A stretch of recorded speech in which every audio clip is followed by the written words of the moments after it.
A confirmation about the audio, please. If you're able to hear me out perfectly well, kindly confirm the same. Thank you.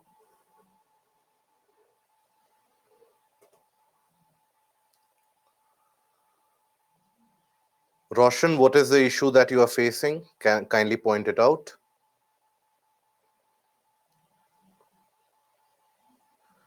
So overall, before the session or before the break, we have managed to finish the portion of climatology. And that portion of climatology is the most relevant and the important one in the entire coverage of geography. So after this, basically, you have to understand that after this particular portion, all the other areas that are going to come ahead of you, that portion is going to be largely easier to understand, easier to swallow, in the sense that you don't have to apply much amount of logic, much amount of concept. All the portions that we have talked about, all the portions that we have covered till now, those are the conceptual portions of geography. It is in these areas that we have covered till now that many of the students, they will face a lot of issues in the long run. So just revise and repeat these portions, you shall be in a good state, right? uh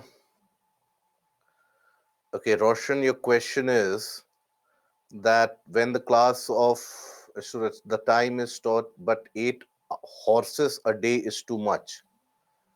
Okay, 8 hours a day is too much. I hope that you are asking that 8 hours a day is too much as compared to 8 horses, because we are not handing out horses here. Is that your problem? That 8 hours is too much? So that is why, my dear friend, we have weekday sessions as well, isn't it? That we have weekday sessions, we have the morning sessions, we have the evening sessions, and we have the weekend sessions as well. So if you are very uncomfortable with the very long classes, let's say 8 hours, 10 hours, you can always start with the weekday classes. See, please understand, it is not a kind of a compulsion on you that you have to attend the weekend only and weekday will be completely vacant. So basically, whichever is easier to digest, take that portion itself. Okay, weekend sessions, when we talk about the weekend sessions, imagine if we take 3 hours every weekend. So imagine how much time will it take. So that is why weekend sessions are a longer stretch, 8 to 10 hours. But here also, understand that what is the use of these weekend sessions. I have pointed it out in multiple weekends, but also understand it sometimes conditions your brain in what manner? In a manner to be able to concentrate, right? When you are going to appear for your mains examination, you have to apply your mind for almost 10 hours a day. 3 hours for the first paper, 3 hours for the second paper, 3 hours of gap in between. There you can't have a complaint that, look, today the first paper was so very intensive, so the second paper I will give tomorrow, or I will submit it later on. So try to take it in the positive stride. But having said that, if let's say the weekend sessions are too much of a stretch for you, take it slowly. Take it in the sense of on a weekend session or on a weekday session. Okay, if that is the problem, if I have understood your problem, because if your problem is still that 8 horses a day, we are not handing out horses here. And habit is formed gradually. So earlier that you form a habit, the better it is. And please understand, why are you here? Always ask yourself that question. You are here to become an IAS officer, right? Remember that goal. And if you think that becoming an IAS officer, becoming a civil servant is going to be a walk in the park, so reevaluate your goal again. If that would have been the case, every other individual who would have had a college degree, who would have had a master's degree, they would have had that much caliber to clear the exam. Majority of the candidates, if you analyze, majority of the successful candidates and the aspirants who keep on repeating year after year, there is one differentiating factor that at least we have observed. We have interacted with many of the successful ones. We have had the good fortune to mentor many of the ones who have now entered into service as IAS, IPS, and IFS officers. You will find one distinguishing factor: the ones who succeed, they have discipline. they have punctuality, regardless of what might come, regardless of the emergencies. They will sit in front of the book on a daily basis. So, inculcate that habit, you will be differentiating yourself from the crowd very easily. Appearing students can apply for UPSC. Appearing students, as in, after you have got a graduation degree, only then you can apply for civil services. If geography learned effectively, environment, ecology, and disaster management becomes comfortable. That is true. Along with the aspect of the some portions of internal security, some portions of international relations, some portions of even agriculture, that becomes very, very easy. Anshu, so if you are in whichever year of graduation you are, understand you will be able to appear for the exam only after you have graduated. Okay. Regarding the class schedule on 27th and 28th of May, my dear friend, kindly take a check and a look at the schedule. I don't think that 28th May will be the session for geography. That will be a far stretch. I don't think you guys would be able to tolerate me for that long. So let's see. Okay. Uh, we could appear, yeah. Dinesh, by the time that you are appearing for the examination, you should have completed your graduation. I'm in BA first year, how I have to start. So, see, all those of you who are initiating the preparation right now, and you have a good 3 to 4 years to go before the exam, understand the opportunity that you have. Understand and realize the golden opportunity that you have. You have almost 2 to 3 years to master your skills. So, there can be two approaches here also. So, majority of the candidates, when they have 3 to 4 years of timeline, the first month, all of them, they will study almost 10 hours, 12 hours, because they come across newer factors, newer facts, newer information. So that tickles your mind. So that is when you will put a lot of effort. But then after 1 month, those candidates who have 3 to 4 years, they develop an approach that, okay, I have a lot of time. Right now, I have much important work. My friend is celebrating his or her birthday. How come I should not attend it? If I don't attend it, maybe the world will end tomorrow. My that friend is going for a trip there. That will help me develop my personality. So regardless of whatever is the portion, if I don't visit that place, what kind of individual I am? So that is where procrastination begins. That, okay, next year I will start with general studies, year after that I will start with optional, then we will see in prelims if we qualify. That is where the goal gets restricted to clearing the prelims. And such candidates you will find keep on appearing for the examination time and time again. So if you have 3 to 4 years of time, set a kind of a target, short term, long term target. Short term target, when will I be able to complete all the general studies portion? When will I initiate the optional study? When is it that I am going to initiate the answer writing? And when is it that comprehensive revision should begin?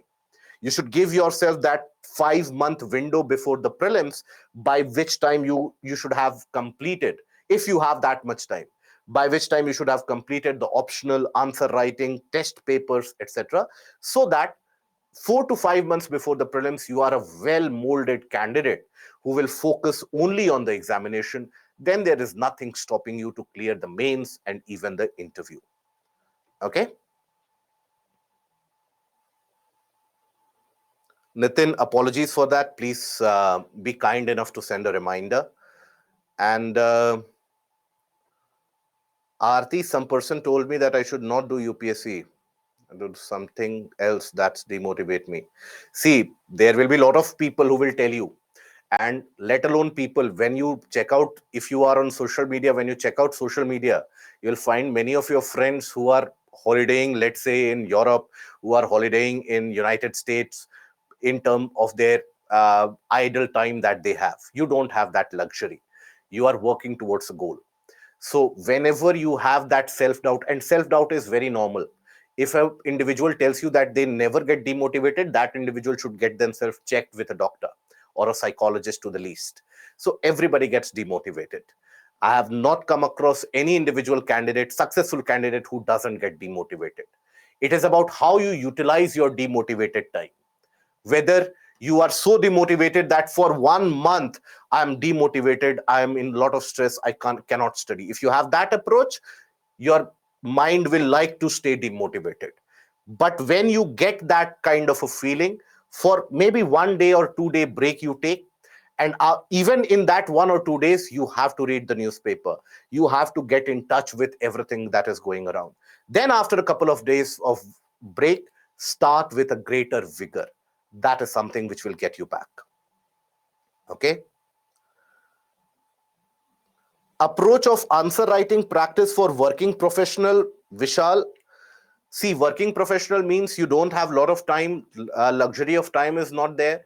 So in initial stages, if you don't have that much amount of time to write a complete answer, ensure that you write something. So what do you write? For example, you have read a particular topic, you have read climatology. Write about tropical cyclones in 50 words, in 100 words, in your own words, without looking at the book. Now, when you do that, it improves your mind to muscle memory, and get into the habit of scribbling and writing as much as you can. And that will, in a way, empower your writing skills. Answer writing is, after all, about the writing skills. So the more you write, then eventually, after, let's say, all the general studies portions are covered, then pick up the questions on a daily basis. Ensure that you write at least 2 to 3 questions, 2 to 3 answers on a daily basis. That will automatically improve. And uh, what should be my, if I have to appear for 2025 examination? 2025, again, you have 2 years of time. So ensure that by this year end, your general studies is almost done. Next year, in the initial portion, attack the portion of optional, cover it by mid-year. And then after that, start with the answer writing and revision and test series. Okay? When should we start reading Yojana and Kurukshetra? As soon as possible. It is a monthly magazine. It won't take much of your time. And what to study for prelims? First of all, if you are a serious aspirant, never shape your preparation that this I will study for prelims, this I will study for mains. If you are a serious aspirant, if your aim in life is I will try and succeed in prelims, then we will see about mains.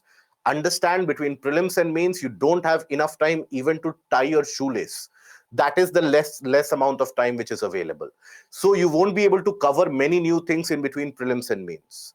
So study with the mains orientation, cover the entire portion of optional everything, and before 4 to 5 months before the prelims, start appearing for the test series. As many tests as you take, better for you.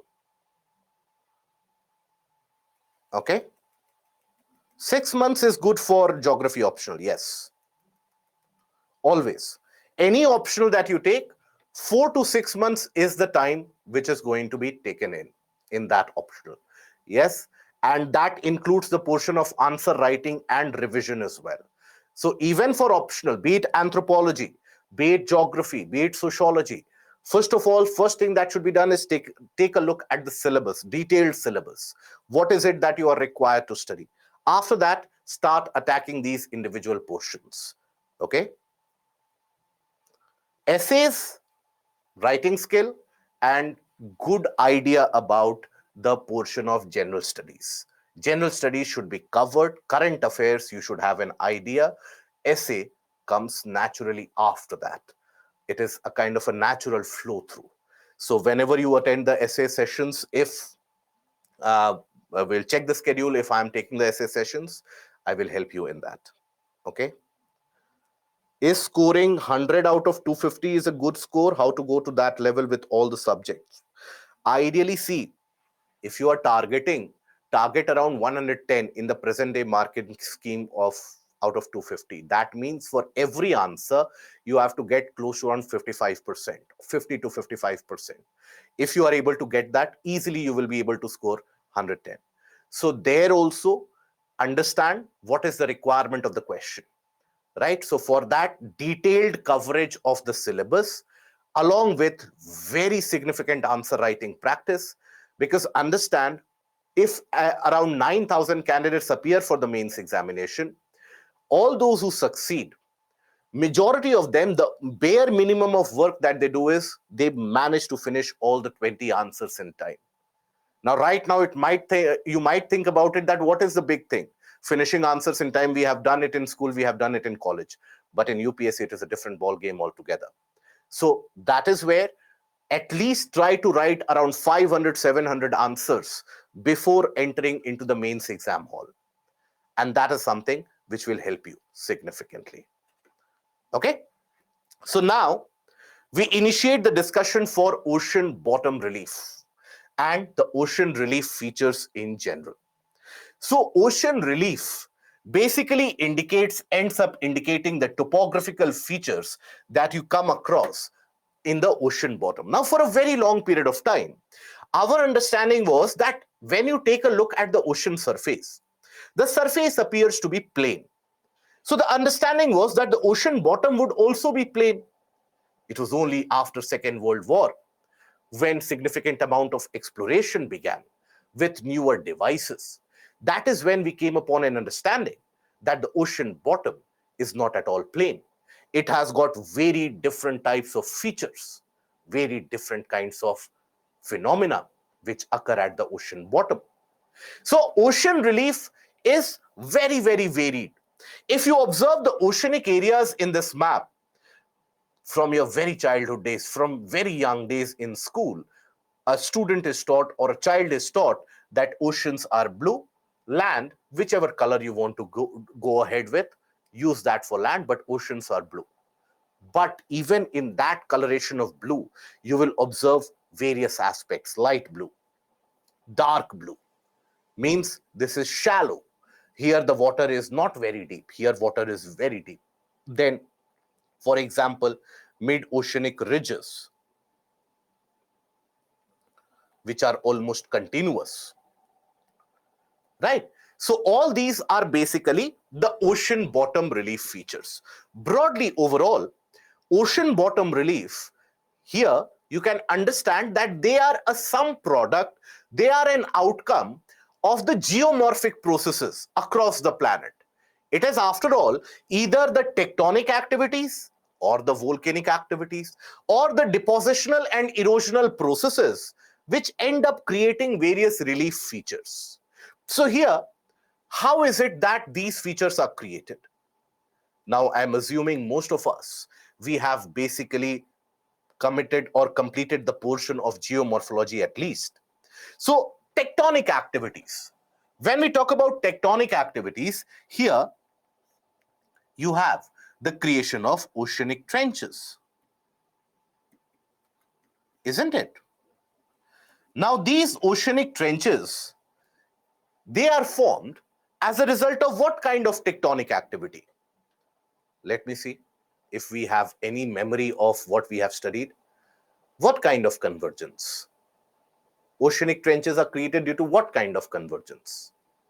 It is created, very good, Aarti. Nitin also correct. Manu, Annie, Pranay, Kulshi, Sudhanshu, Anshu, good. Vishal, Sian, good. Basically, you have the convergence of either ocean-ocean or ocean-continent. Whenever either of these convergences will happen, an oceanic trench is created in the process. So that is a result of tectonic process, tectonic activities. Similarly, you have volcanic activities. Volcanic activities, they end up creating features such as mid-oceanic ridges,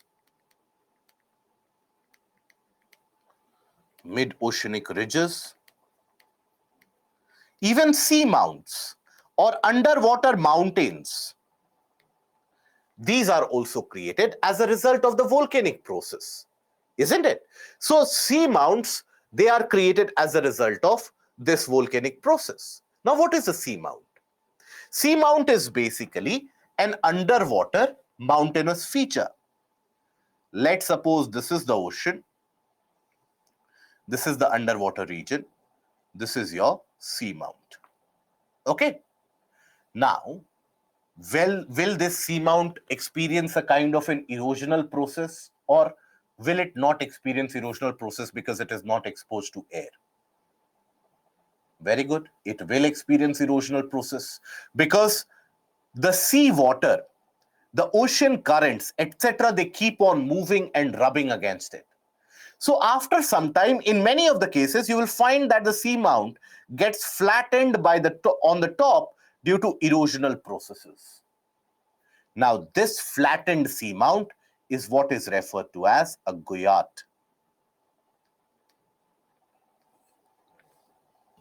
This is what is seamount.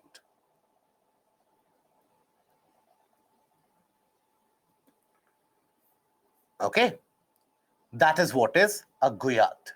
So basically, these are created due to volcanic eruption, depositional and erosional processes, or the process of gradation in general and erosional. Now here, immediately right next to the landmass, you have significant amount of deposition which is observed. Shallower waters, not very deep. So you have, for example, goyats are created due to erosion. Continental shelf are created due to deposition. Then you have basically submarine canyons.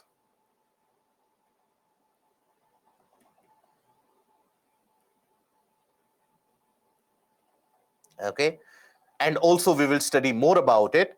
Continental rise is created due to deposition.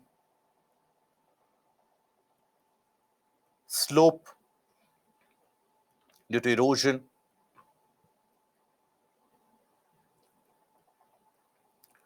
Okay, sometimes even deep sea plains, you will observe a lot of depositional features in that region.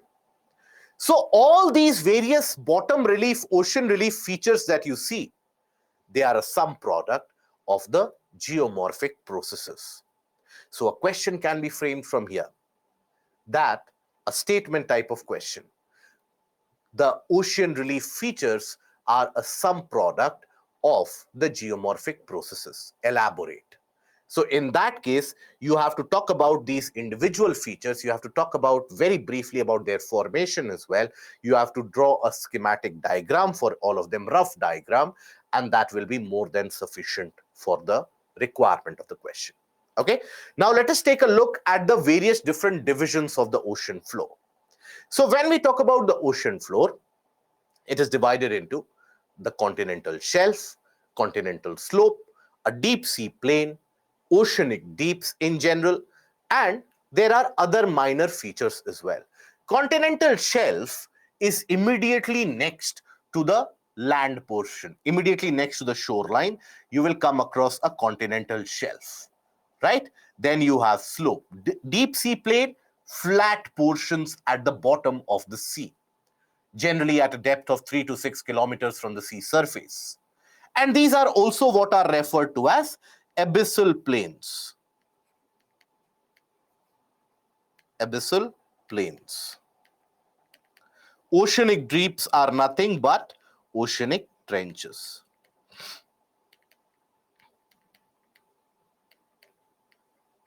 Okay, let us take a look at each one of them and let us try to understand their individual features. So, this is the shoreline. Shoreline means the end of landmass. Now here, it is not as if where the land has ended, immediately the water becomes very deep. It is not the case. You will observe that the slope continues in this region. Right? Now this is a region where you have shallow water. Water is not very deep. So this is the region of continental shelf. It is a mere extension of the landmass. Generally, when you enter into the water body, you will observe that it is not going to be somewhat like this, that this is the ocean and this is the land. No. Generally, you will observe here that it is sloping initially, and then you have the depth, and this is where the water is. This is the region of shelf, continental shelf. Now, continental shelf across the globe, that represents only around 7 to 10% of the oceanic areas. I will repeat, of all the oceans across the globe, the continental shelf ends up representing only around 7 to 10% of the oceanic area. But continental shelf houses close to around 90% of the biodiversity of the oceans. Why? Because in this shelf area, this is very productive in terms of biodiversity. Biodiversity content is very high.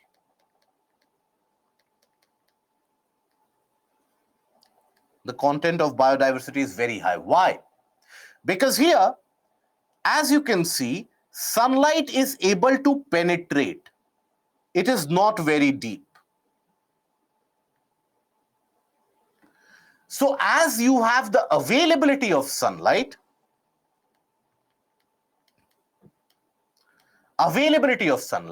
means this region will experience the growth of plants and various different animals as well.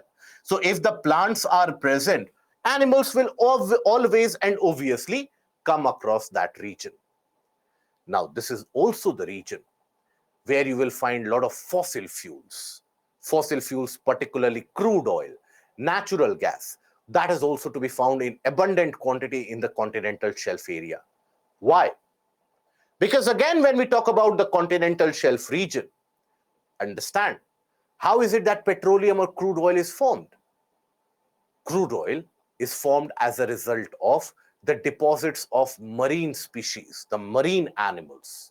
So those marine animals, when they die and they are deposited and there is significant amount of pressure on top of them, that region gets converted into fossil fuel or oil, crude oil, natural gas, etc. So very, very rich in crude oil also. Now this continental shelf, its width is not going to be uniform everywhere on the planet. Here you observe that the shelf region is narrower. Here the shelf region is particularly wider. So it is not going to be uniform throughout. For example, suppose near the coastline you have a hill or a mountain, and here you have the water body. So obviously, the shelf area is going to be almost absent in this region. So the shelf and its extent significantly is dependent on the topography of the coastal area as well.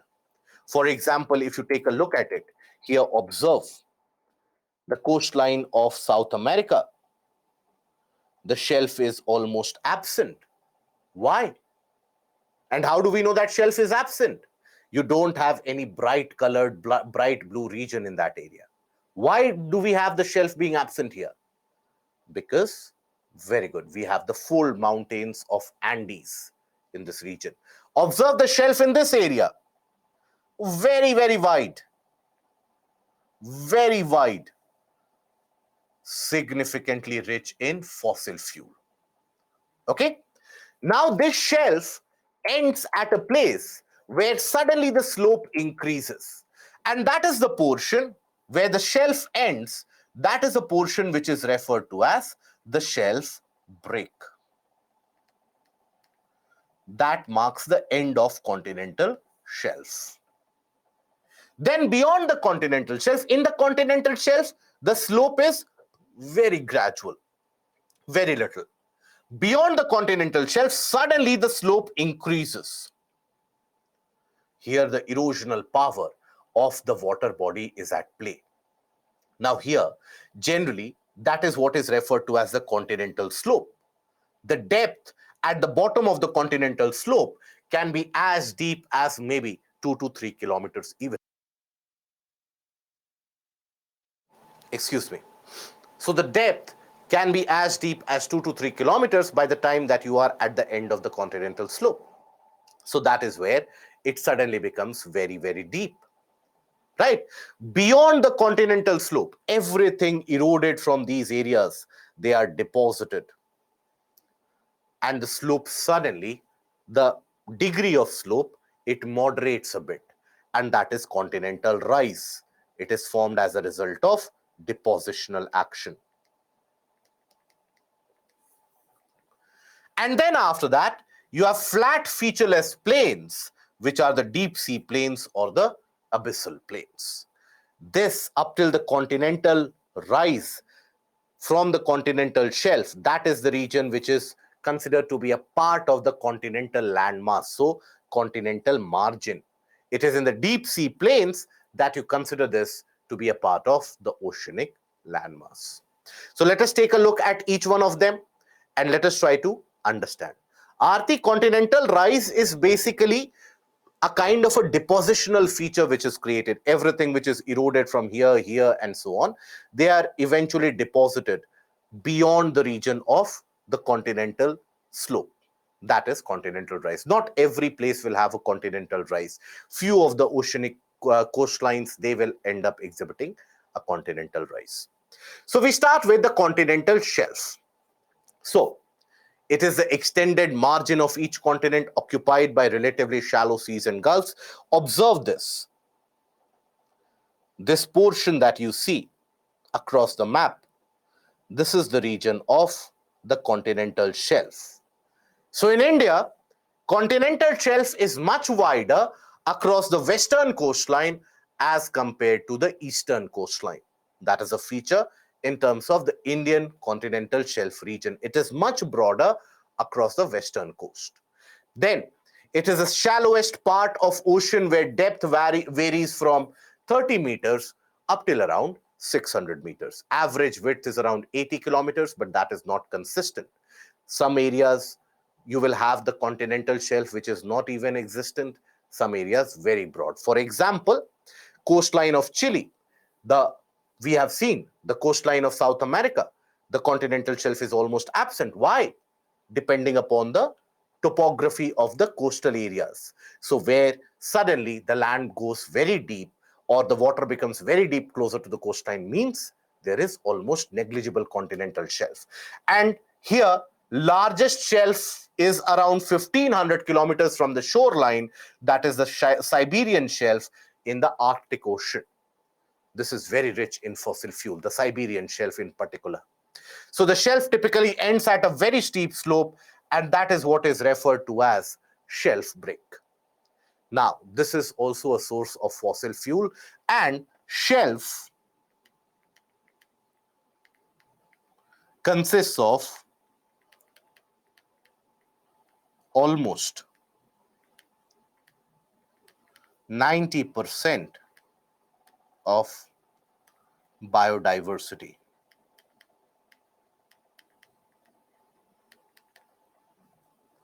Of the oceans.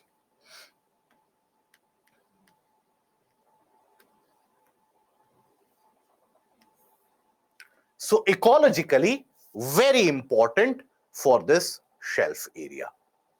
Then after that, the slope or the gradient increases. That is what is continental slope. So when we talk about continental slope, it indicates a kind of an end of the continental landmass. This is the continental slope if you observe. This is the continental slope. So here the depth of the slope, it varies between 200 meters to even 3 kilometers from the sea surface. Canyons and trenches are observed in this region. We know about trenches. What about canyons? So let us understand the aspect of submarine canyons. Observe a submarine canyon here. What is this submarine canyon? Observe, it extends all the way from here, all the way till here. And it has got a kind of a branching as well in various parts. Now, first thing first, submarine canyon is an erosional feature. Erosional feature. But how is it created? So there also, you had a lot of debate and discussion amongst the geographical community in general about the creation of these submarine canyons, that how were they created, how have they come into existence. Few of the geographers were always of the opinion that, look, these areas, They would have had a kind of a situation where at one point of time these would have been above water. Rivers would have flown through here, and that is why these would have been eroded and now they are underwater. Obviously, a completely wrong reason. Then one set of geographers, they were of the opinion that look, wherever you have larger rivers,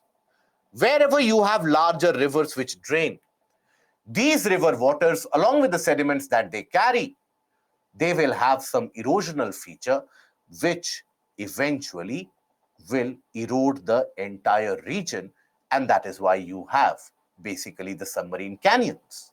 And there was proof and there was evidence of it. For example, observe this map of India here itself. You will observe certain aspects. Now, observe, I hope you are able to see on your screen. Observe this particular portion where river Ganga exits or empties the water into the region of Bay of Bengal. I hope that in the map you are able to see a slight black mark in this entire region. This is a submarine canyon. Similarly, take a look at river Indus where it is emptying its water. Here you will observe a kind of a darkish mark. That is again a submarine canyon. So that point basically stood true, that submarine canyons can be created at a mouth of larger river.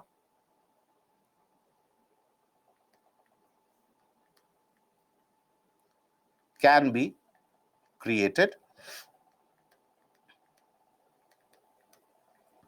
at the mouth of large rivers.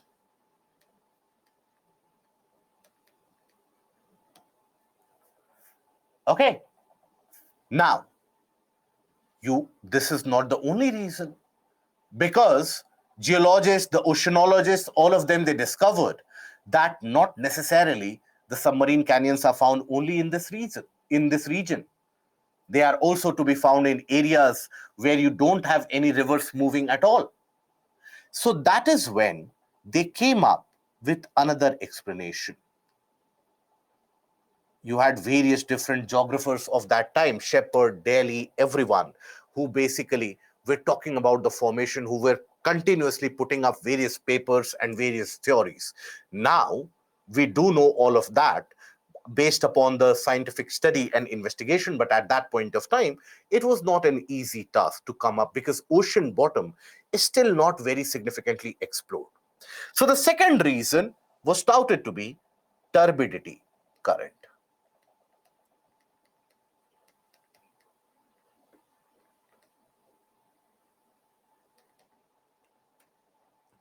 Okay. Benita, why Indian western coast continental shelf is broader compared to the eastern coast continental shelf? We'll talk about it when we come to Indian geography. But till that point of time, apply your logic, think about it. What can be the reason? The reason is simple in terms of the formation of the Western Ghats, but we'll talk about it in detail when we talk about the genesis or the origin of Western Ghats. Okay, and Utkarsh, submarine canyon does not form because of ocean divergence. No, absolutely not. Then in ocean, which all parts has basaltic rocks? Dinesh, generally the abyssal plains will be very significantly rich with basaltic rocks. And Subhash, 30 meters to half kilometer shelf is very less. In terms of depth, that is significant, right? 30 meters to half a kilometer of depth is significant for the shelf. In the slope, it begins up till, or it can extend up till 3 kilometers at the depth. So here, the other possible reason, the other plausible reason for the formation of submarine canyons, that was touted to be turbidity current. What is turbidity current? The term turbidity in itself, that has its genesis from turbulence, turbid. So you use the term turbid waters. Means what? Water is not flowing in a streamlined manner. There is a lot of mix and match, and there is a kind of a mixed flow of water. So turbidity current, basically, this was a name which was associated In the case of oceanic areas, so understand this, if this is the oceanic region, let's say this is the slope. Now let's suppose here you have the water, level of water. Okay. Now if ever you have been in a coastline, across a coastline, basically, you would have observed that water comes in, goes back, carries some amount of materials along with it. Sand particles, small stones, pebbles, rock pieces, gravel, all of that is carried by the water. Now, all these materials, they start moving across the ocean bottom. Aided by the slope, all of these, that is sand, stones, rocks, etc., all of them are dragged owing to the gravitational force and the slope. Now, this creates a motion of these particulates, and that is what is referred to as the turbidity current. Now, this turbidity current, because it is moving down the slope, oftentimes that gains a speed. The movement gains a speed of around 45 to 50 kilometer per hour. So you can imagine it is rubbing against the ocean floor with this much amount of speed. And when it is rubbing against the ocean floor with this much speed, it will scratch the ocean floor. Now, this process will be repeated for years, hundreds of years, thousands of years. Eventually, the ocean floor will be eroded in a very narrow manner. Here, observe. Now, this will have very steep wall-like feature on the sides, and that is a submarine canyon. So, the turbidity current is created by the downslope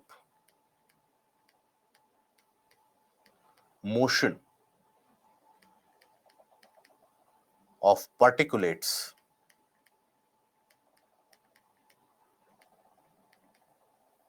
like sand, gravel, stones, etc., which erode the ocean floor. Okay? Submarine canyons, they can extend up to the depth of few meters, in certain cases even up till a few hundred feet to the bottom from where it is. So it can be significant, not as deep as the case of the ocean trenches, because those are tectonic. These are erosional.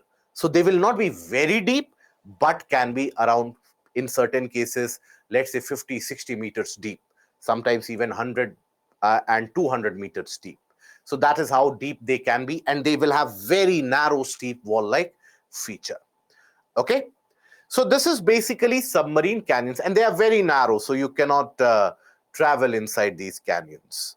Virtually, you should not even think about traveling inside these canyons.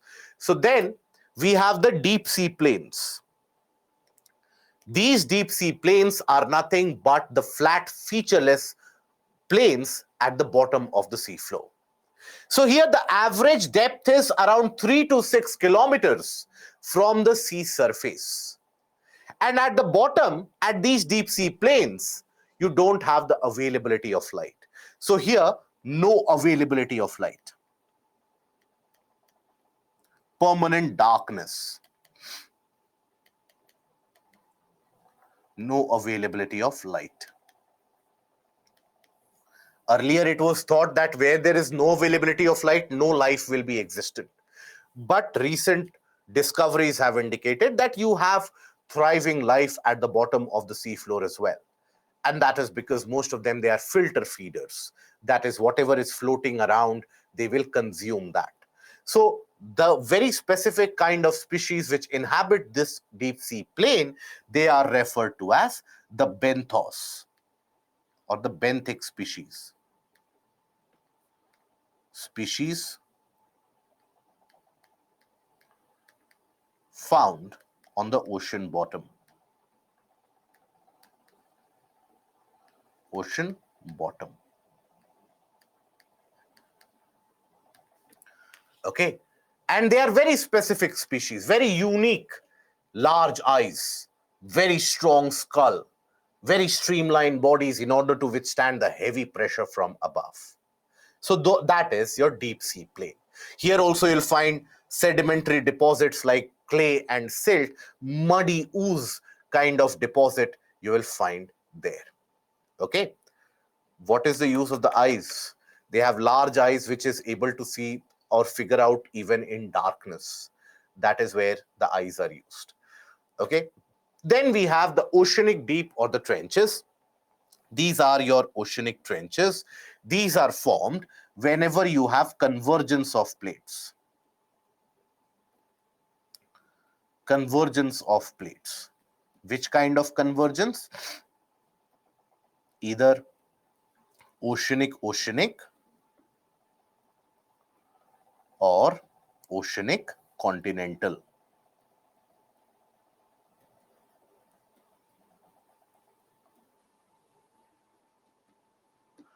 In these two kinds of regions, you'll find the trenches. I hope by now we are able to exemplify this. We have enough examples for this. For example, oceanic, you can think about the trench as the deepest trench, that is the Mariana Trench. Mariana Trench, example of oceanic creation. Then oceanic continental, take the case of Peru-Chile Trench. Right. So that is how you have the various trenches. Right. Now, this is a broader schematic representation of the ocean bottom. Right. So all these various features that you see, this is the representation, the schematic representation. So here you will observe that initially shallow portion, the shelf area, suddenly deeper, the slope area, then you have the flat plains, in between you can have islands, sea mounts, etc. Then you have the trench, and then again a kind of the coastline. So that is basically the kind of a schematic representation. Can we calculate the actual depth of an ocean? Absolutely, yes. That is how we get to know what is the depth of Mariana Trench. We use sonar, or a kind of a thing about it as underwater radar, where sound waves are emitted, and those sound waves, after hitting an obstruction, they are reflected back, and we are able to measure the depth of the water. Right? That is how we get to know that the ocean bottom generally is at around 5 to 6 kilometers depth. Okay. Continental rise because of depositions? Yes. Vivek, how to draw this diagram in exam? As simple as you can. Please don't try to draw this diagram because you will get confused. Right? So here, always try to draw the simplest of the diagrams. Let's suppose you have to indicate a schematic. Always shelf, shallow water, slope, deeper waters, rise is a deposit, then plains, deep sea plains, right? And then again, around deep sea plains, you will find the oceanic trench, very narrow, very deep, and again, the slope, shelf, and the coastline. So use that as simple as a diagram that you can draw. Always have the aim that when you are drawing the diagram, it should be completed within 1 minute. Any diagram which is taking more than 1 minute means you are trying to beautify it. Draw the diagram within 1 minute. Try to label it as fast as you can so that it should convey the meaning. It should not appear that at the end of it you need to sign it because you have drawn such a nice diagram that it would be sold in the market. That should never be the aim.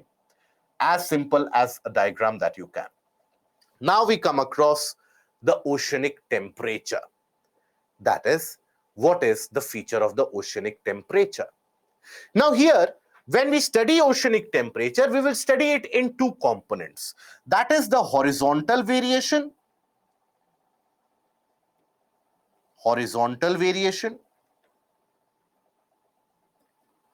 as well as vertical variation of temperature.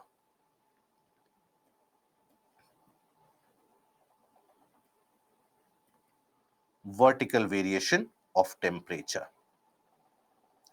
Horizontal variation indicates that across different latitudes, how is it that the temperature is changing? Vertical variation indicates that across the depth, how is it that the temperature is changing? So that is something you need to be aware of. So first of all, what is the source of heat for the oceans? If I have to ask you that what heats up the oceans in general, what is the source? Very good. It is the sun, the solar insolation. That is the source of heat. So always remember that source of heat is solar insolation. Of heat is what? It is solar insolation.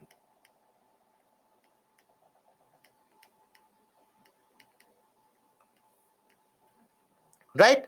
So prime source of heating is the solar energy.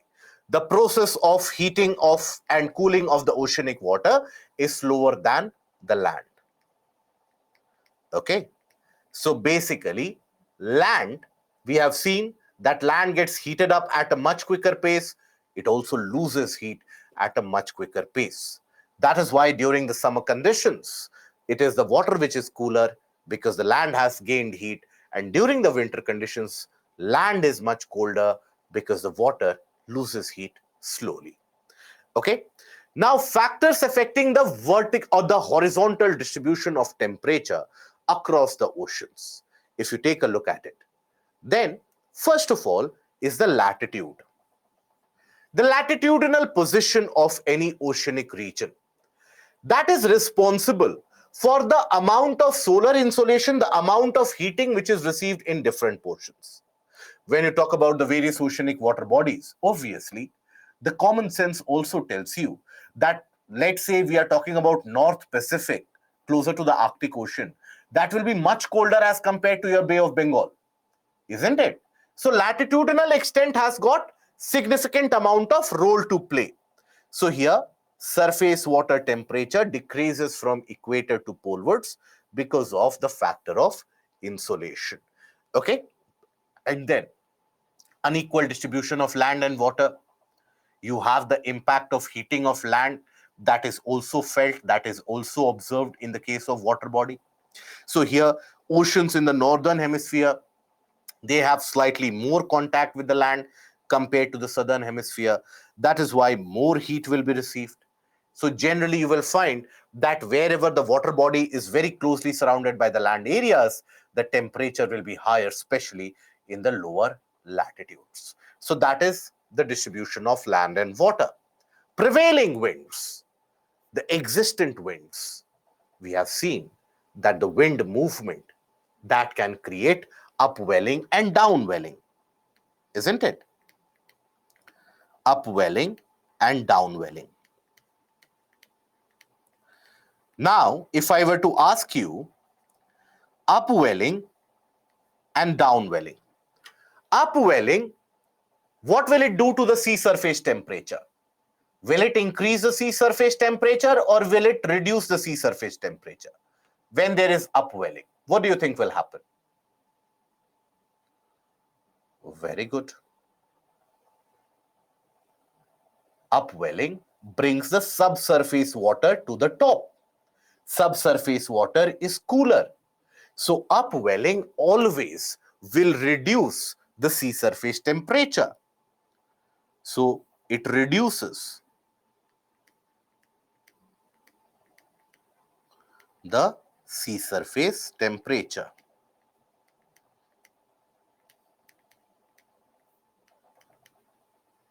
Right? So offshore winds result in upwelling of cold water from below, driving away the warm surface water, resulting in longitudinal variations of temperature in general. So it decreases the temperature. Generally, upwelling is a resultant of offshore winds. Offshore winds. When we talk about downwelling, water is pushed down. So it is a resultant of onshore winds. Onshore winds.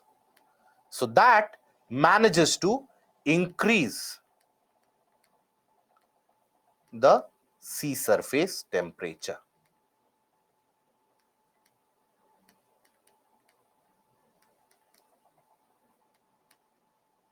Right?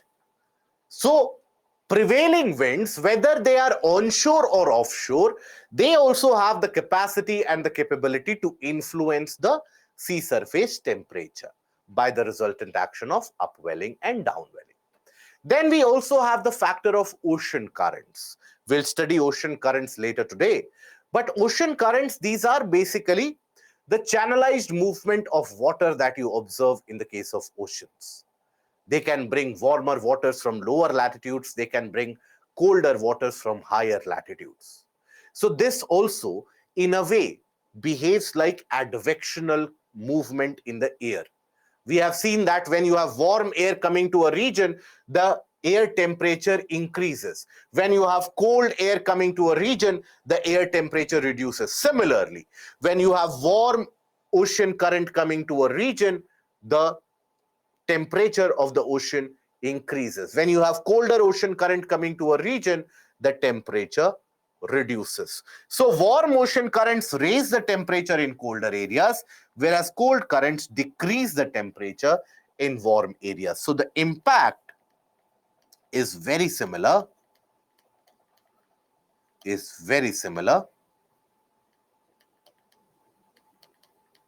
to the advectional process.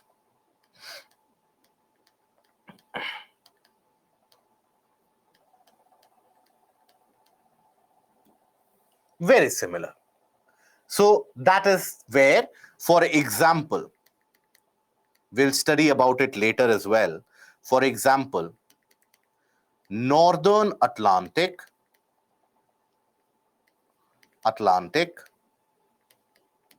remains ice free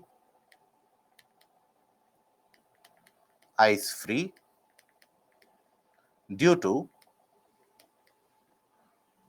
the movement of warm ocean current. Which ocean current? North Atlantic drift. North Atlantic drift.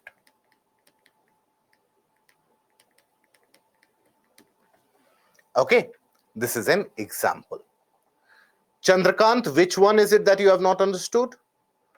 Upwelling, downwelling. My dear friend, we have also discussed it in the portion of the region of, let's say, Walker circulation. There also we have discussed it. So upwelling is what?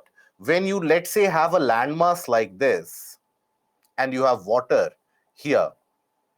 Basically, if the winds are offshore, moving away from the shore, they will be carrying the warm surface water along with them. Warm surface water will be carried along with them. And when the warm surface water is carried, means what? Subsurface colder waters, they emerge to the surface. So that is why subsurface water is colder. So that is why the oceanic surface temperature will reduce. And the opposite is in the case of downwelling.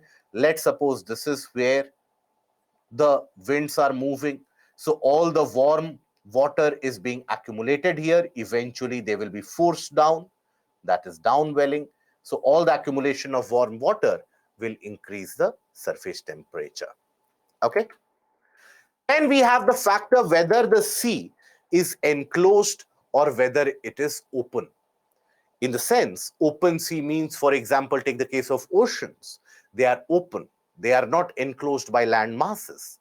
Pacific, Atlantic, Indian Ocean, they are open, right? Especially the southern Indian Ocean, not the case of northern Indian Ocean. But you have certain seas which are significantly enclosed. For example, take the case of Baltic Sea here. The Baltic Sea here. Take the case of, let's say, the Mediterranean Sea in this region.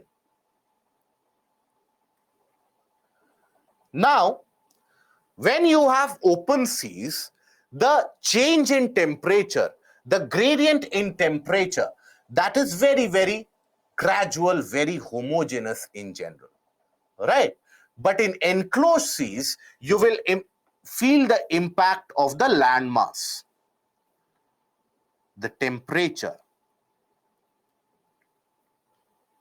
is impacted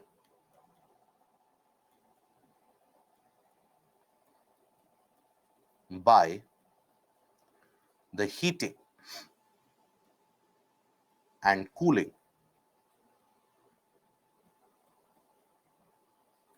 of the land mass.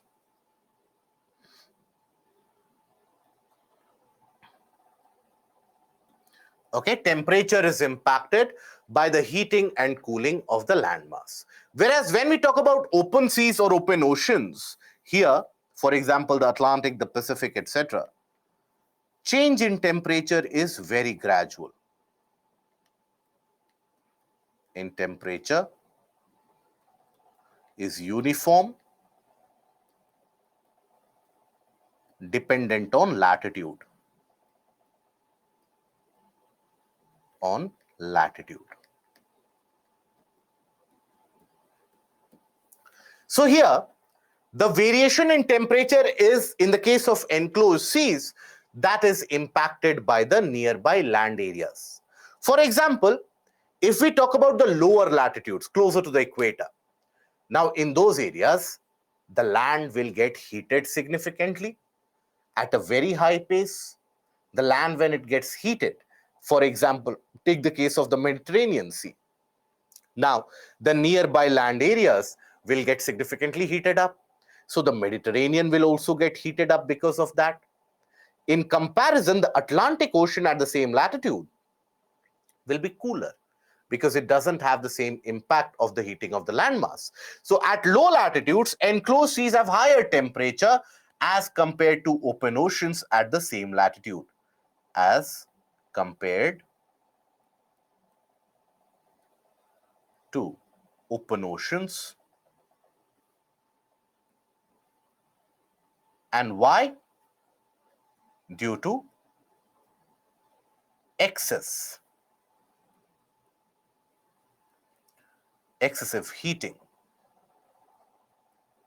of land.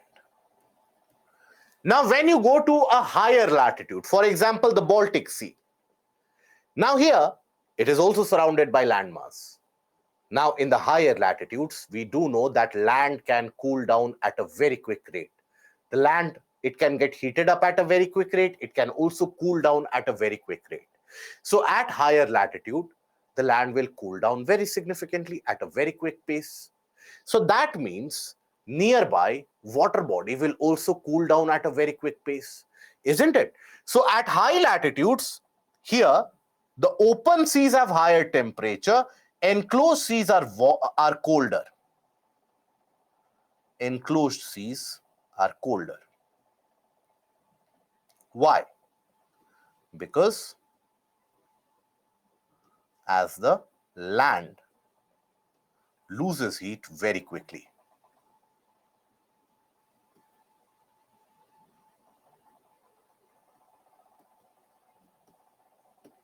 So depending upon which water body are we talking about, that also manages to influence the temperature which is experienced. So all these factors basically are at play.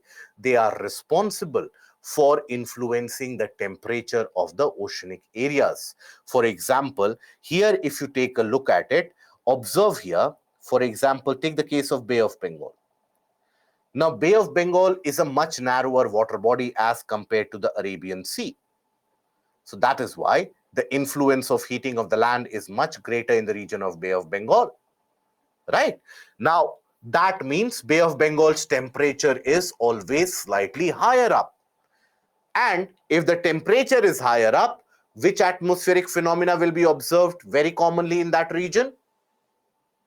Tropical cyclone. So that is why Bay of Bengal naturally is more conducive for tropical cyclones as compared to Arabian Sea. Observe the enclosed areas around, the enclosed seas. Observe at lower latitude, they are very, very hot. And here you will observe a kind of a flow associated, isn't it? You will observe a kind of a flow associated here. This is because of the wind movement. It gives you an appearance that the wind is moving from east to west, carrying that particular flow. Land breeze can act as a factor in managing the temperature? No. Land breeze and sea breeze, they are very localized, around 50 kilometers itself. That is very small a distance to influence the temperature of the sea. Okay? Right? Now, after this, we come at the vertical distribution of temperature in the various oceans. How is it that the temperature varies as you start going into the depth? So basically, temperature and depth are inversely related. Why? Because here you will observe that the sunlight is basically available only up till a distance. Beyond that distance, sunlight is not available at all. So the region where the sunlight is available, that is what is referred to as the photic zone. The region where sunlight is unavailable, that is the aphotic zone in general. So here, basically, you will observe that, let's say this is the oceanic areas. Let's suppose sunlight is able to penetrate only up till, let's say, this level, not beyond that. So the temperature will be highest at the surface. Slowly and steadily it will start to reduce. Then suddenly the sunlight will be absent. So if I have to draw the graph of temperature, let's suppose temperature at the surface is this much, right? So let's say tropical waters. So 25, 24, 22, and so on, right? So temperature at the surface will be maximum. Then as you start going to the depth, the temperature will start to reduce, right? This is, let's say, the depth. Now, beyond a point, the sunlight won't be available. There will be a transition zone, and beyond that, sunlight won't be available at all. So that is when there will be a sharp decline of temperature at this transition zone, and at the region where no sunlight has been available for a long time, the temperature will be largely consistent around 3 to 4 degrees Celsius. So this particular area of the water body, this particular at this depth where the temperature suddenly transitions, that is a cline. Thermocline means a change in temperature. So thermocline is a region where there's a rapid decline of temperature which is experienced. It is a boundary region, can extend from 100 to 400 meters below to the sea level. This is where you have the existence of a thermocline layer. So in thermocline, what you experience is that there is a sudden sharp reduction in temperature within a certain distance. And why is that? Because that marks a transition from photic to aphotic zone. So thermocline marks a transition between photic and aphotic zones.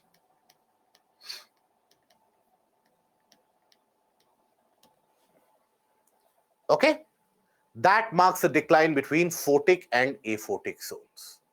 And at the bottom of it, you will observe that the temperature is largely consistent around 3 to 4 degrees Celsius. It does not reduce less than that. Why? There are a couple of factors. So, temperature is almost consistent at the bottom. Temperature is almost consistent around 3 to 4 degrees Celsius at bottom. Why? So the first reason is water has got its maximum density at around 4 degrees Celsius. If you cool the water beyond 4 degrees Celsius, it starts becoming or it starts expanding. I hope we are aware that water density is maximum at 4 degrees. Ice is a expanded version. So that is why if let's say the temperature has to drop to 2 or 1 degree Celsius for the formation of ice, that would mean water has to expand, and at that depth water doesn't have any scope to expand because there is humongous pressure applying from the top. I will repeat, water has got the maximum density at the bottom. The density is around, let's say, the density is maximum at 4 degrees Celsius. And that 4 degrees Celsius, if you cool it down to 2 degree, 1 degree Celsius, the density has to reduce, means the water has to expand. At that bottom, due to immense pressure of kilometers thick of water, that water doesn't have the scope to expand. So the temperature remains consistent around 4 degrees Celsius. Also, the humongous pressure being applied from the top, that also generates some amount of heating, and that is what is hydrothermal energy in general. So the pressure applied from top is very high, and that creates some amount of heating. So high pressure, very high pressure, high pressure induced from top creates some amount of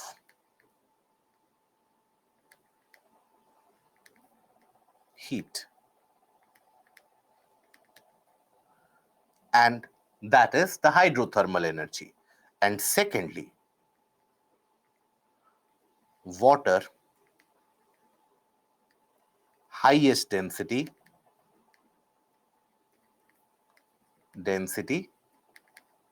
is observed around 4 degrees Celsius.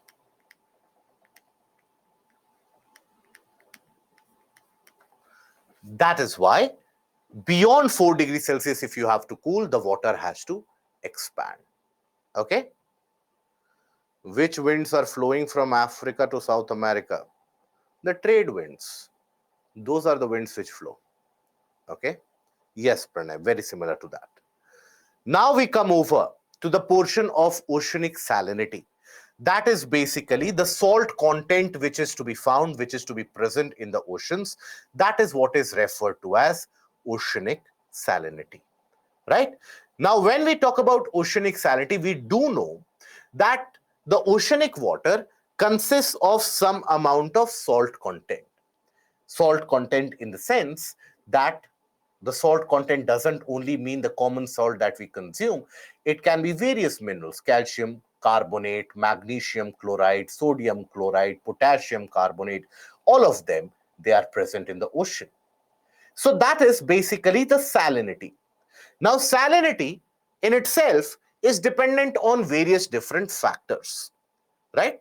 So let us take a look at what this oceanic salinity is.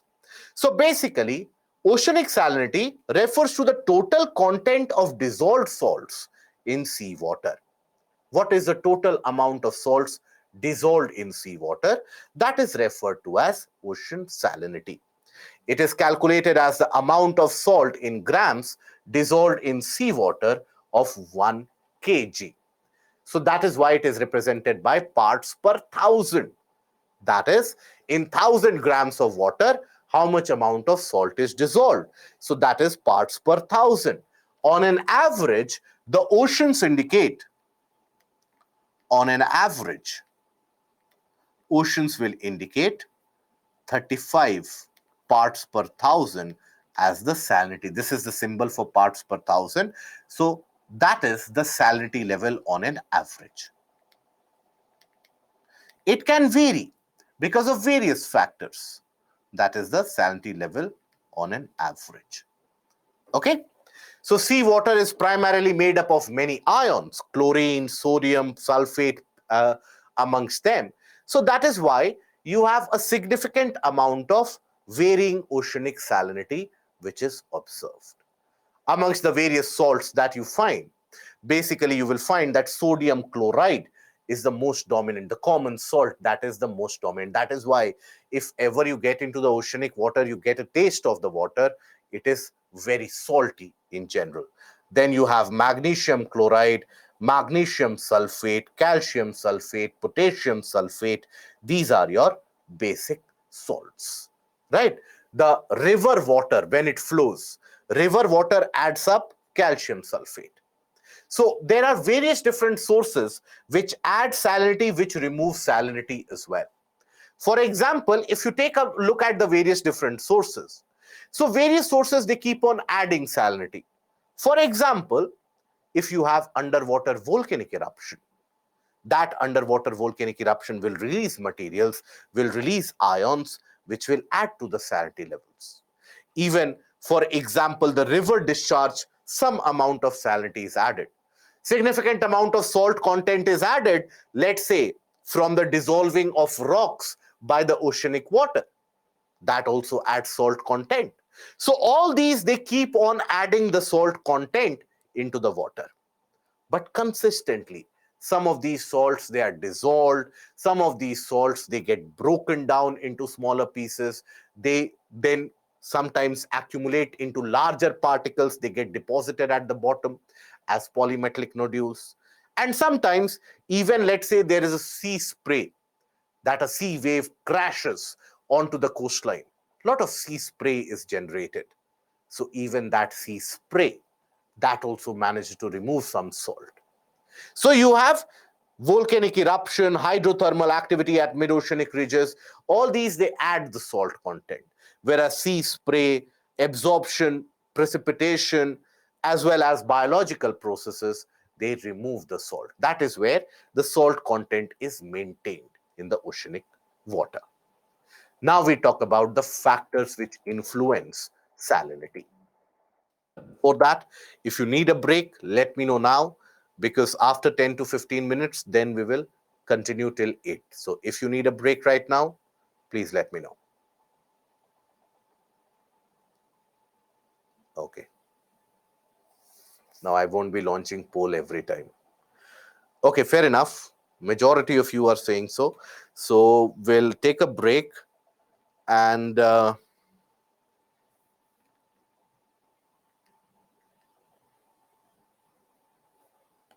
till 7 p.m. 7 p.m. we'll be back. Okay? And then we'll continue till 8.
A confirmation about the audio, please, guys.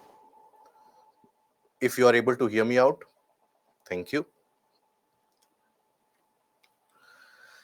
So now we shall be talking about the portion of oceanic salinity, how it is influenced. Subhash, you have a longer question. Do we have any jet stream version of current inside the water body? Oceanic current. Ocean current moves with a very swift speed. Ocean currents, they can oftentimes end up moving millions of gallons of water in one day. So when we take a look at the oceans, it appears calm, but under that ocean, you have the water which moves with a very significant flow. I just wanted to know because in Aquaman movie, it is shown under the sea, fast under the water jet stream. Okay, fair enough. So the ocean, I'm not going to go into the depth of Aquaman movie, but basically understand that ocean water also ends up moving at a very swift speed. Okay, I think that should quench your curiosity up till now. So now, factors influencing salinity.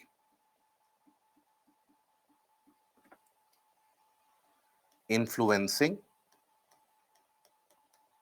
salinity. By the way, guys, you had a question and a query. I think it was Prashant who asked that question, that whether we are going to have the sessions on 27th and 28th. We are indeed going to have a session on 27th and 28th as well. But you can verify it by looking at the detailed schedule. You will get a detailed information about that as well. Okay. So now we talk about the factors influencing salinity. You have various factors: precipitation, evaporation, influx of river water, or the river water when it empties itself into the oceanic region. All of that will influence salinity to various different degrees, different varying degrees here. So let us try to understand that from the very basic concept. Generally, in various different books, you will come across this particular aspect, that surface salinity depends on evaporation. If evaporation is more, if precipitation is more, if there are more rivers emptying themselves into the ocean, what is the influence of salinity overall? But I want you to be able to deduce this, or have that deduction on your own. So always try to approach it at a particle level, from the level of the individual particles. So here, let's suppose we have the oceanic water, any sample of oceanic water. Now this will consist of water molecules, various distinct water molecules, or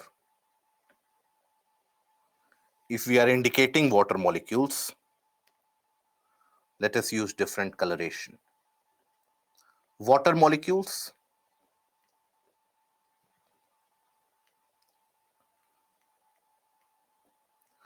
and in the gaps in between, you will have the salt content. Salt content. And listen to this portion very carefully, because once you understand this logic, you will always be able to deduce on your own whether any factor is going to increase the salinity level or whether any factor is going to reduce the salinity level. So listen to this carefully. Let's suppose by any particular factor, let's suppose there is addition of water molecules. Addition of water. What do we mean by addition of water? For example, let's say there is rainfall, there is precipitation. Now, while some amount of dust particles will also be brought by rainfall and precipitation, but majorly, what will be carried out? Addition of water. So in that situation, you will have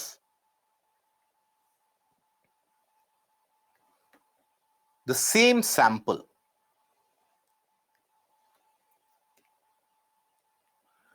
If we have addition of water, so water molecules, there is a net addition.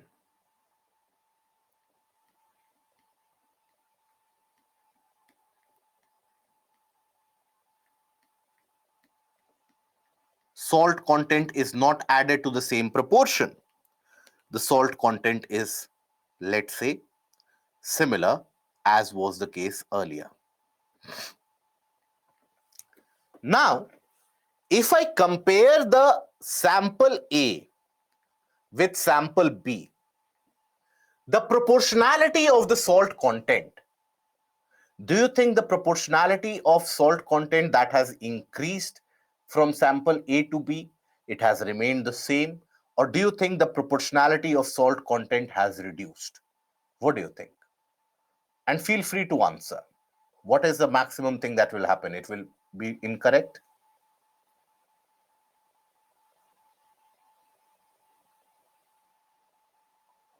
Very good. So in general, as you compare A and B with respect to the water molecules, here salt is more, here salt content is reduced. So with the net addition of water, we come across a situation where proportionality of salt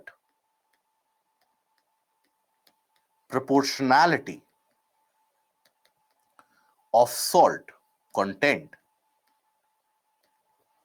reduces.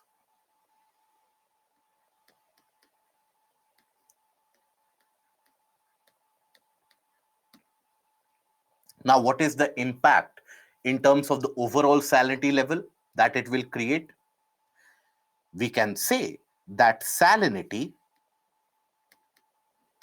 reduces. Salinity level significantly reduces. So whenever there is any addition of water always reduces salinity. Addition of water by any cause, precipitation, that is rainfall, or movement of river, emptying of river water, melting of ice, all of this will add significant amount of water molecules into it. So addition of water always reduces salinity.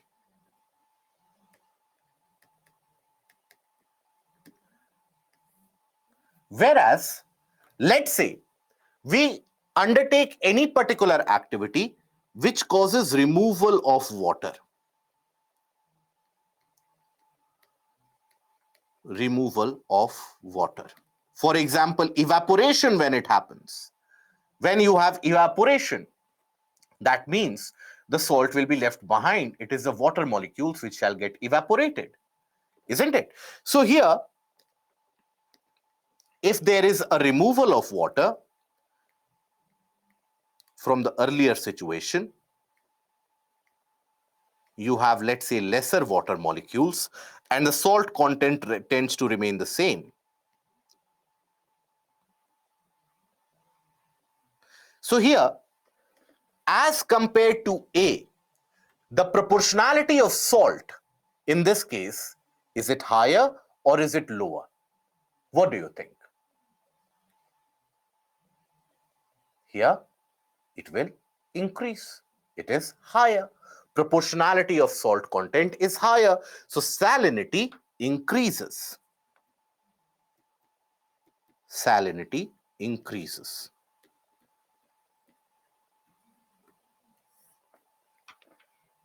Isn't it? So that is why whenever you have removal of water, it always results in increase of salinity. What are the factors which can lead to addition? Addition of water can be caused by what? By rainfall. If there is rainfall, there is a net addition of water. So precipitation or rainfall. Then flow of rivers. When rivers empty into the sea, they will bring sediments. But majorly, what will they do? Majorly, they will add water as compared to the sediments. So influx of river waters.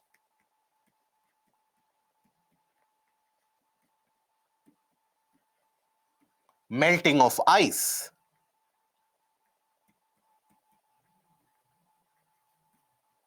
Melting of ice, right? Sometimes even the groundwater, when it enters into the oceanic areas, that also bring about a net addition of water. So sometimes even the groundwater brings about a net addition, right? So even groundwater.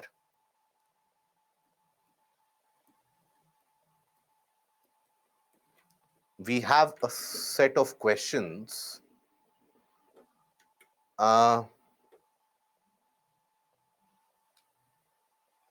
So I have a question by Subhash. How precipitation? Subhash, precipitation is rainfall. Rainfall can always occur over oceans. Generally, when you talk about the equatorial areas, they receive rainfall on a daily basis. It is not as if rainfall will occur only over land regions. There also convection can happen. There also low pressure can get created. For example, as we were talking about the formation of the cyclones, we have the development of cyclone Mocha across the Bay of Bengal. Next few days, the entire newspaper headlines will be revolving around Cyclone Mocha. Now, here in that situation, what do you think? That will not cause rainfall over Bay of Bengal. It can cause, it will cause. So, whenever there is precipitation, it will reduce the salinity levels. Okay. Chemicals released by industries will increase the salinity level. Yes, Utkarsh, but it is in a very localized level. We are talking about larger oceans, right? Larger oceans and seas. So that is not a very particularly important portion. And uh, in the removal of water, would salt particle also not be evaporated? Never. Vivek, try this. If you have never tried this on your own till now, think about it, that let's suppose in a glass of water, you dissolve 1 tablespoonful of salt, right? 1 tablespoonful of salt will be easily dissolved in a glass of water. Now, after doing that, keep that glass in sunlight in the open balcony. Now, by evening, you will find that the water has evaporated, the salt has not. So evaporation always leaves the salt behind. Yes, it is present in class 7 science book. That is a good one. So Subhash, by addition of water only, why that happens? Think about it. That let's say the raindrops which happen, the raindrops which are caused, it will carry some amount of particulate matter. But majorly, what will be observed? For every small particulate matter which is added, much more amount of water is also added. So net addition will be net addition of water, isn't it? Is that clear? Or is there any doubt which prevails? Okay, good. Now, what causes the removal of water? What are the factors which cause removal of water?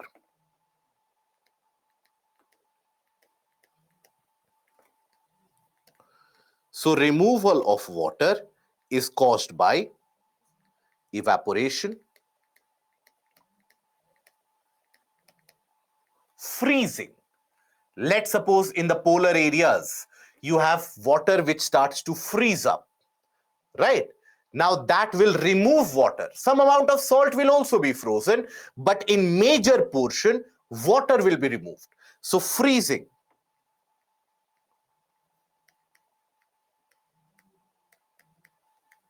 Right? Now this will remove water.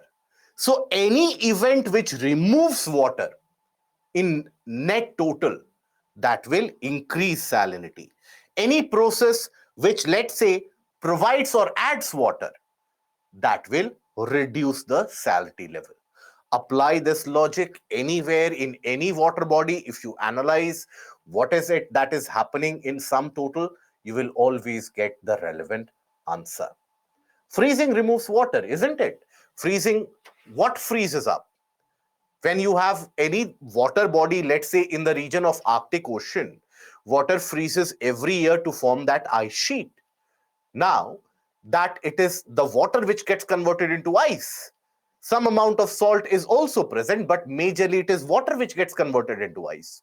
So freezing always will end up removing water. Okay.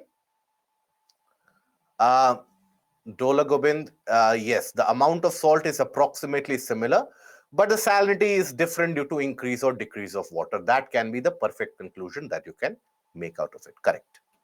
So surface water salinity depends on the factors, for example, evaporation.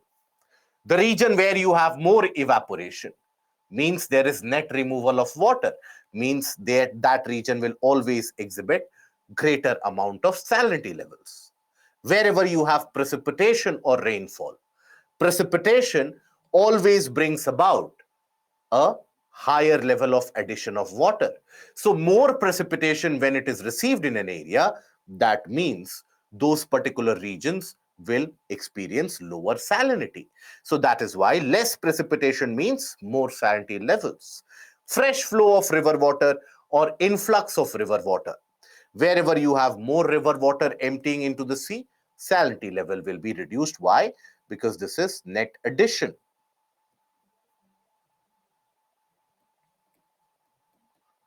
Addition of water.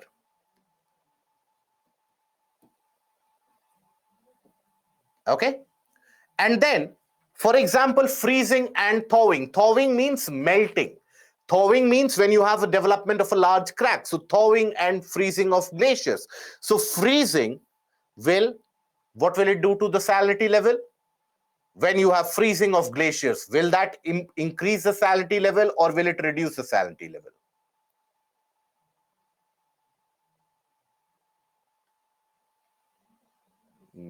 Pranay, Avni, Nitin, you are correct. Gobind, you are incorrect. Aarti, correct. Yara, correct. Kirutika, correct. Good. So, freezing basically increases the salinity because it is a net removal salinity level. When we say thawing or melting of glaciers, what will it do? It will add water. So it will reduce the salinity. Reduce the salinity levels. Okay. Now here, basically, this is a representative chart, a kind of a summarization that basically anything which removes the water, that will increase the salinity. For example, freezing of seawater, evaporation of seawater, that removes or that carries out a net removal of water. So that will increase the salinity because water is removed from that. And precipitation or rain or snow, melting of ice, groundwater flow to oceans, river runoff, they will carry out net addition of water, right? So all these events, they carry out net addition of water. Whenever in doubt, even in the case of climatology, that is what I have told you. Please don't rely on what I am saying. Please don't rely on what the books are saying. Apply your logic in that case, unless and until your logic is so very developed that even Einstein is put to shame. In that case, you should refer to the books. But in general, when, let's say, you have the aspect that there is a doubt with regards to water vapor content in atmosphere, how the air will react, how the water is supposed to react, always try to get to the basics, to the bottom of it. Draw it in a chart, draw it in a piece of paper, look at it, that how the particles will end up behaving. More often than not, you'll find the correct answer in that case. Okay, so net addition of water is carried out by all these events, and here removal takes place. Okay. uh, Thawing will increase salinity. That is correct, Prashant. Utkarsh, freezing should not create any impact as it is just getting frozen. But here, my dear friend, when we measure salinity, we measure it in the water. When we measure salinity, do we think about it that, okay, salinity was that much, but some amount of it is taken by the land? So that is where we won't measure that salinity. No. Whatever is the available water, that is where we measure the salinity, isn't it? So freezing removes that available water from here. So that is why salinity level will tend to increase. Okay.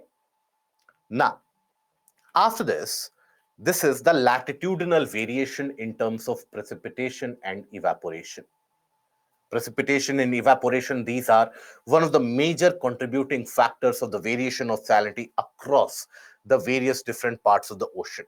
This chart is very important to be understood, because if you understand this chart, you'll be able to understand how the salinity levels should vary. So here, basically, thawing is melting of glaciers. It should decrease salinity. Why is it that melting of glaciers should decrease salinity?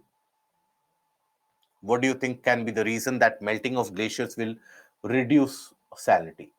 Melting of glaciers means there's a net addition of water, right? So melting of glaciers will always reduce salinity. That is correct. So what is the problem there? Melting of ice, melting of glaciers, we have indicated, isn't it? Is there an issue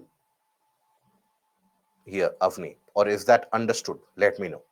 See, melting of glacier always reduces the salinity level. Freezing of glaciers, that increases the salinity level. Okay. Now let us take a look at this particular chart and how this helps us understand the variation in salinity levels. So basically, here, if you observe it, at the region of equator, at this particular region of equator, you will observe that equator is the region of ITCZ, the doldrums. Rainfall will happen on a daily basis. The red line indicates the precipitation and the dotted line indicates evaporation. So precipitation level is very high at the region of equator. Salinity level is, or the evaporation is comparatively lower. When we come to the tropics, the subtropical highs. Now, in the subtropical high pressure, what is the amount of rainfall? Very little, but the heat is significant. So the amount of evaporation is very high. So here, what do you think will be the salinity level? Salinity level will be very high, right? Because evaporation is significant. So always understand, salinity level at the tropics, they are the highest. Always understand that part.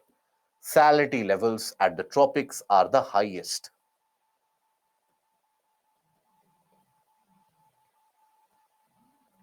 At the tropics are the highest. So all the water bodies which are very, very saline, Lake Van in Turkey, Dead Sea, Red Sea, all of these, Great Salt Lake, very saline. They are situated in the tropics. Why? The salinity level is highest because the rainfall is very low, because this is a region of high pressure, but evaporation is very high due to higher temperature. As you move towards the poles, you will observe evaporation reduces to almost minimal. Evaporation is almost absent around the South Pole, right? Some evaporation is still observed, but precipitation is also very limited.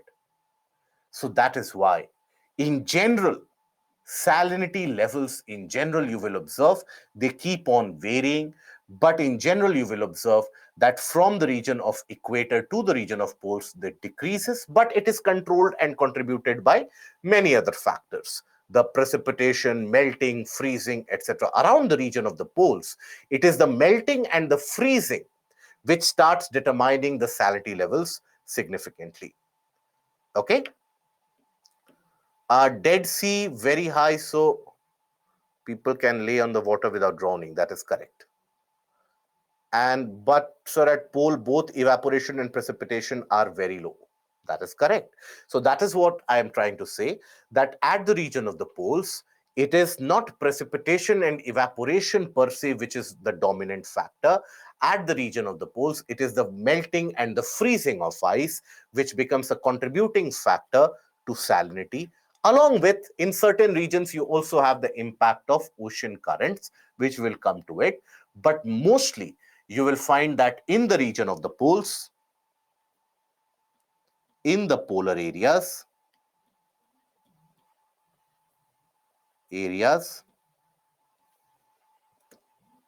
melting and freezing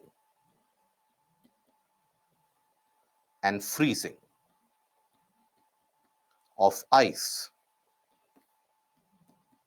becomes the dominating factor,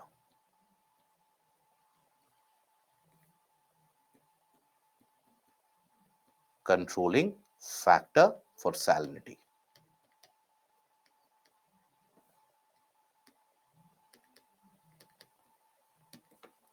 Okay, so overall, again a quick recap. Around the region of equator, you have significantly high amount of rainfall on a daily basis. Evaporation comparatively is less, so salinity will be slightly lower as compared to the tropics. In the tropics, subtropical high pressure belt, so you will have very limited amount of rainfall, negligible rainfall, but very high evaporation due to high temperature. So salinity is highest in the tropics. As you go towards the poles, both precipitation as well as evaporation, they continue to reduce, they continue to decrease. So that is where in the polar areas, it is the freezing and the melting of water along with some ocean currents which play an important role. Okay. Now we come to the horizontal distribution of salinity. How salinity ends up getting distributed from one particular region to the other region.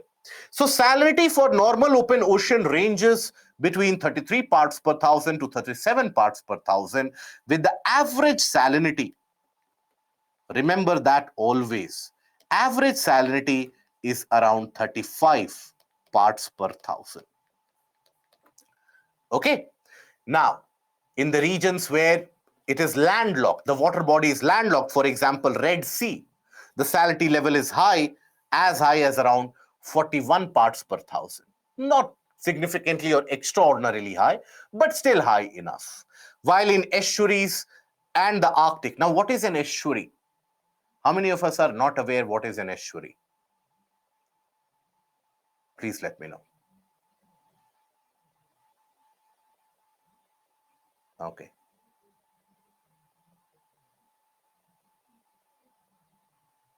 Okay. So here, when we talk about an estuary, and please don't never be afraid to say that I don't know. Okay, it is better to admit that you don't know rather than going with the flow that what will people think. So if you don't know, fair enough. So what is an estuary? Estuary is that region along the coastline where you will come across the fact, let's say this is the river, right? Let's suppose this is the river. This is land. This is also land.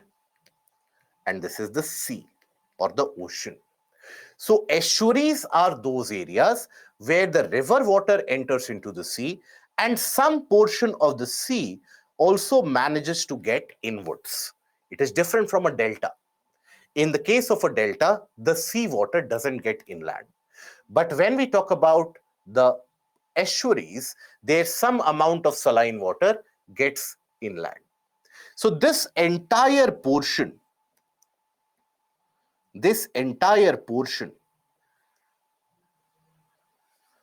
here, you will have a gradual transition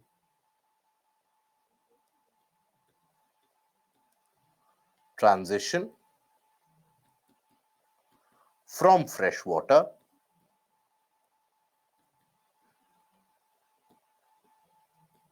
to saline water.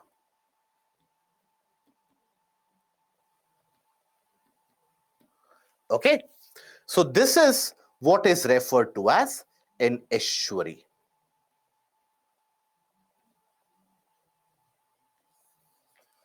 Okay, that is what is referred to as an estuary.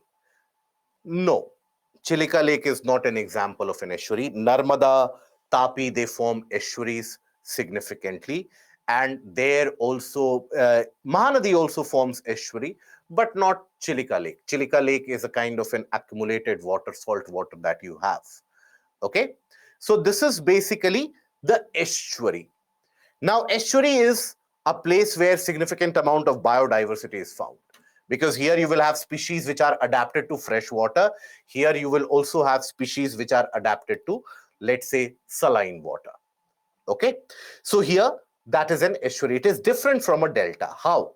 So when we talk about, let's say, a delta, so here again it will be very similar in terms of its appearance. But here, let's suppose this is the river which is moving. Here you have the sea, here you have the land, here you have the land. Now the river water, as it moves, it starts depositing materials. It starts depositing materials here. These are your deposits. So these deposits, they are referred to as deltas.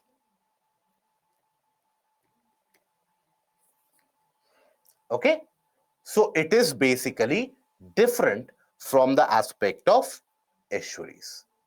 Is that understood, Benita? And everyone who had a doubt in estuaries, is that understood? Okay, so basically you will observe that in certain areas the Red Sea, it is as high as 41 parts per thousand, while in estuaries and the Arctic, salinity fluctuates. When you are closer to the freshwater source, salinity will be lower. When you come to the side of the sea, salinity levels will keep on increasing. So in the region of the Arctic, there is also freezing and melting of the glaciers and ice caps. So there also the salinity levels end up getting fluctuated. This is the distribution of oceanic salinity across the various different parts. Let us understand this image. Let us study this image carefully. Observe the salinity levels in the region of Mediterranean. You'll find salinity level is particularly high. Why? What do you think is the reason? Salinity level is very high in the Mediterranean, even in the region of Red Sea. That is because it is surrounded by landmass. Surrounded by landmass means there will be greater rate of evaporation. And that is why there is a net removal of water. Salinity level is high. Now, very close to Mediterranean, you have the Black Sea. Black Sea has lower salinity levels. Why do you think that is the case? This is also surrounded by landmass. But Black Sea nearby, that has got lower salinity levels. Why do you think so? Think about it. Very good, Ankit. Beautiful. Pranay. Good. That is because in the region of Black Sea, you have various different rivers, Danube, Dnieper, all these, they drain into the region of the Black Sea. That is why Black Sea has got lower salinity levels. Observe the salinity levels around this region, here and here. It is high. Why do you think so? Why do you think that the salinity level is higher in this region? Because these are the tropics. In the tropics, we do know we have very little amount of precipitation, very high rate of evaporation. Now, observe few other areas. Observe this region. On the west coast of Africa, I hope you are able to see. Why is it that the salinity level is low in that region? What do you think could be the reason that the salinity level is low? Okay. But if the rains would have been the only reason, it would have been lower here also. But here it is not low. Why is it that their salinity level is low? Binita, very good. Avni, you are incorrect in the name. It is because here you have the very big Congo River, which drains into the region of Atlantic Ocean. Right? So here you have River Congo, around which you have the entire Congo basin. Observe here also, where Amazon River exits and enters into the Atlantic. There also salinity level is low. Observe the region of Bay of Bengal, South China Sea, this entire region, very low salinity level. Majority of the Himalayan rivers, they drain into Bay of Bengal. Whereas in Arabian Sea, you don't have the major rivers draining there. So salinity level of Bay of Bengal is always going to be lower as compared to Arabian Sea. Right? So that is where salinity level has a significant role to play. Even in the case of South China Sea, salinity level is lower. Why? You have larger rivers. Huanghe, for example, drains into that region. So that is where the salinity level is impacted by the net addition or the net removal of water. Now, I hope we are comfortable up till this point. Are we comfortable? Now, let us elevate the concept. So here, in hot and dry regions where evaporation is high, salinity sometimes reaches around 70 parts per thousand. Maximum salinity is observed between 20° to 30° north latitude, especially in the Atlantic. Why not in the southern hemisphere? Because northern hemisphere is surrounded, dominated by land mass, which means there is greater amount of heating, which means there is a greater amount of evaporation as well. Now, North Sea, for example, being in higher latitudes, records higher salinity due to more saline water brought by North Atlantic drift. That is the ocean currents. So sometimes even ocean currents have a role to play. Which is the region of North Sea? Observe here. Salinity level is high because the ocean currents, they bring in warmer waters, and that is where they will increase the rate of evaporation suddenly. Due to the influence of ocean currents, that also impacts salinity. So which of the following has more salinity? We have already discussed it. So here it is the Arabian Sea which has the more salinity. Now that we are comfortable up till this point, I'm assuming that we are comfortable up till this point, let us talk about something more. Now, if I ask you a basic question, a sample of water from Arabian Sea, a sample of water from Bay of Bengal, right? Let's say less saline, A, more saline, B. Let's assume you have a sample of water A, sample of water B. One of them is less saline, one of them is more saline.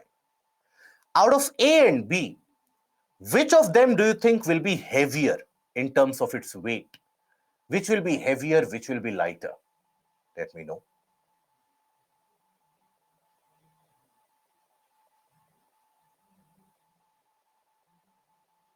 B is going to be heavier, A is going to be lighter. Very good. And the reason is very simple. It has got more salt content, so it will be heavier. So, with this, we come to our first conclusion. Less saline water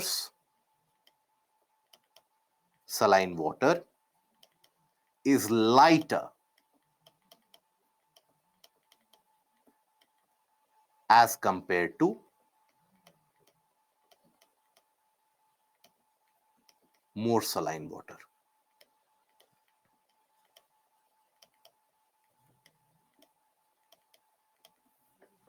Okay, this brings us to the first conclusion. Now, anything which is heavier will tend to sink. Anything which is lighter will tend to float. That is a clear-cut phenomena. Any object which is heavier will always tend to sink. Anything which is lighter will always tend to float. Now, let us think about it.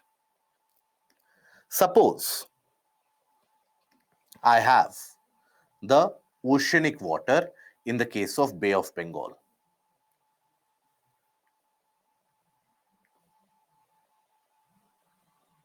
Let's suppose I have oceanic water in the region of Bay of Bengal.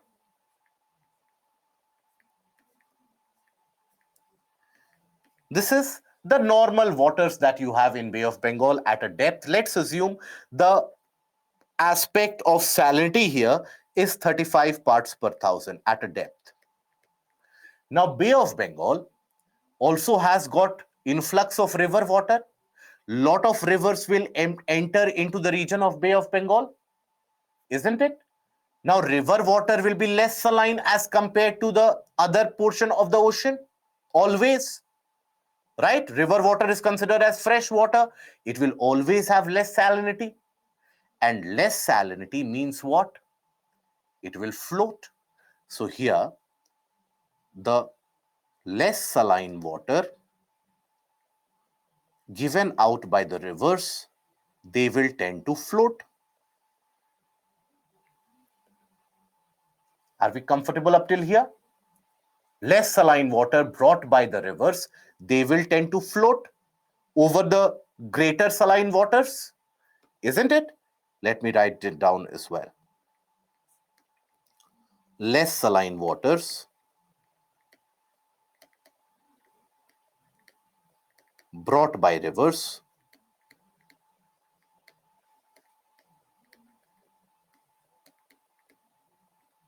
floats on top.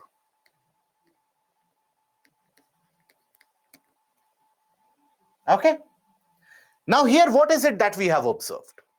We have observed that the oceanic water, rather than what we think about it in our mind that the oceanic water is one and the same, because of the influx of the rivers, the oceanic water has developed a layered format. It has arranged itself, separated itself into various different layers. Now, what does that mean? If it has arranged itself in layers, that is what is referred to as stratification of water. That is what is stratification of water. Stratification is arrived from the term strata, and strata means layers. So stratification of water, oceanic water, arrangement in layers.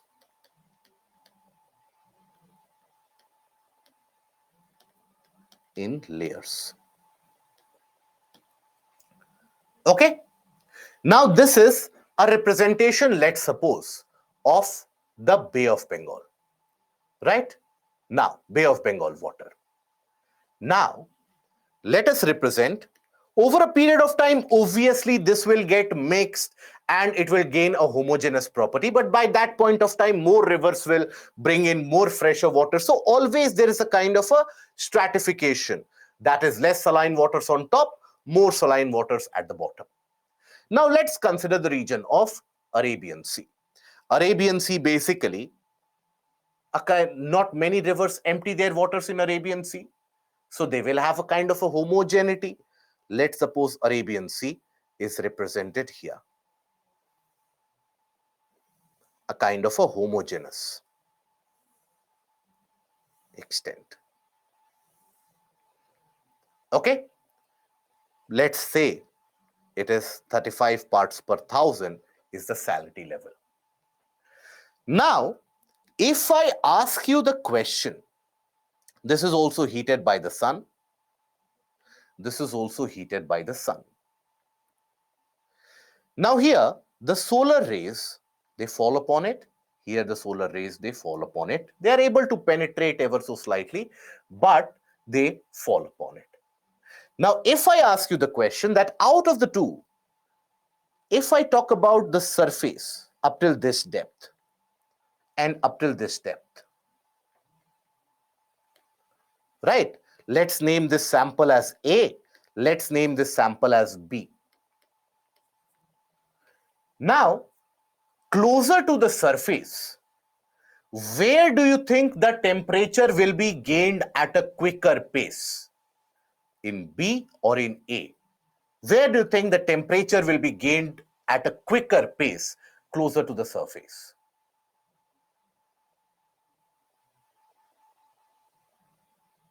Beautiful.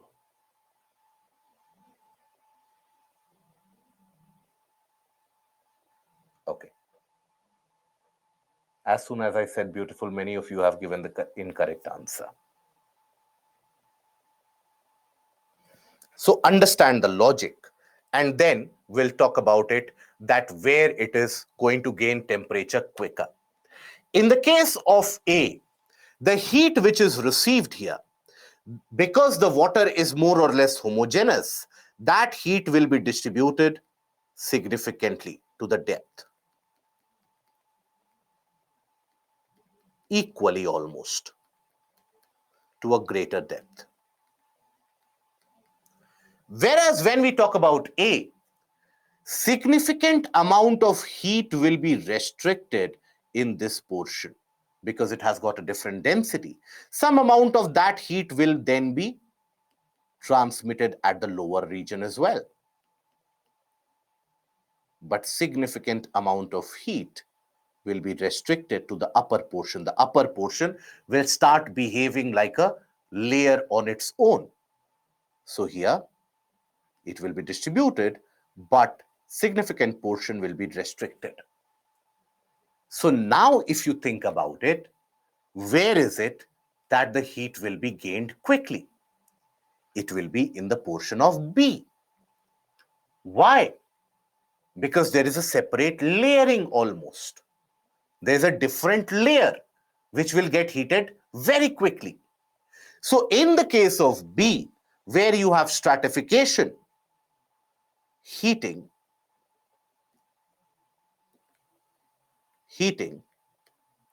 will be a very quick process. Very quick process. Why? The separate layer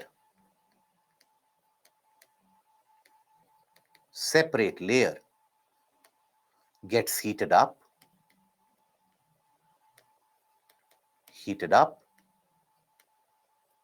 quickly. Is that understood or is that not understood? Subhash, but sir, because of density, salts should have heated quicker than the diluted or the less saline water. Okay. But sir, the temperature of salt water warms quickly. Okay. So Subhash and Gobind, you have the question that if you have the salt content which is higher, it should be heated. Fair enough. I take that point. But think about it in the perspective that when we are talking about A, here in this case, the heat is distributed to a greater depth.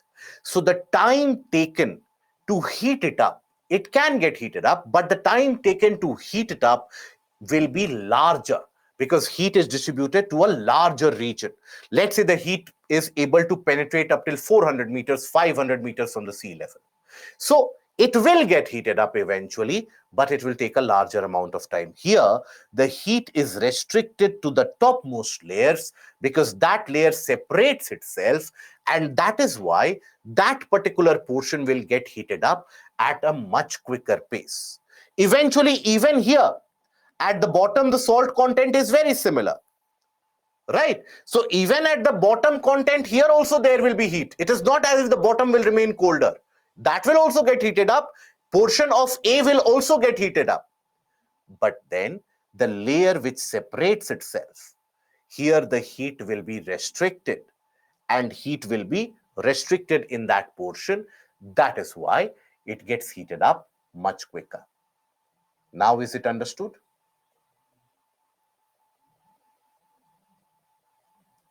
Okay, Benita, are you taking refraction effect in different dense layers? Is it the reason for yes? More or less. Think about heat energy as behaving in the same manner. Is that understood now? Now, we know that whenever you have stratification of water, the surface temperature immediately rises up. Now, if the sea surface temperature immediately rises up, what atmospheric condition will it lead to? Let me know. Very correct.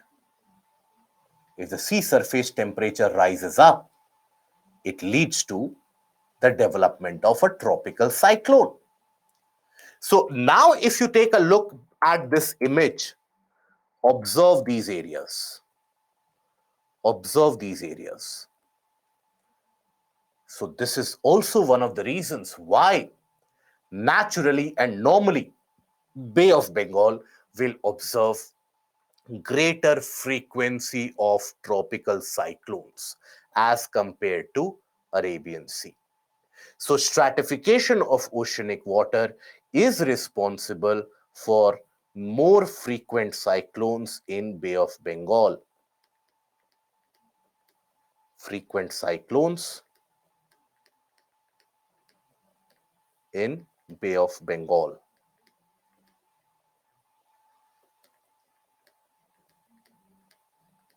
And South China Sea.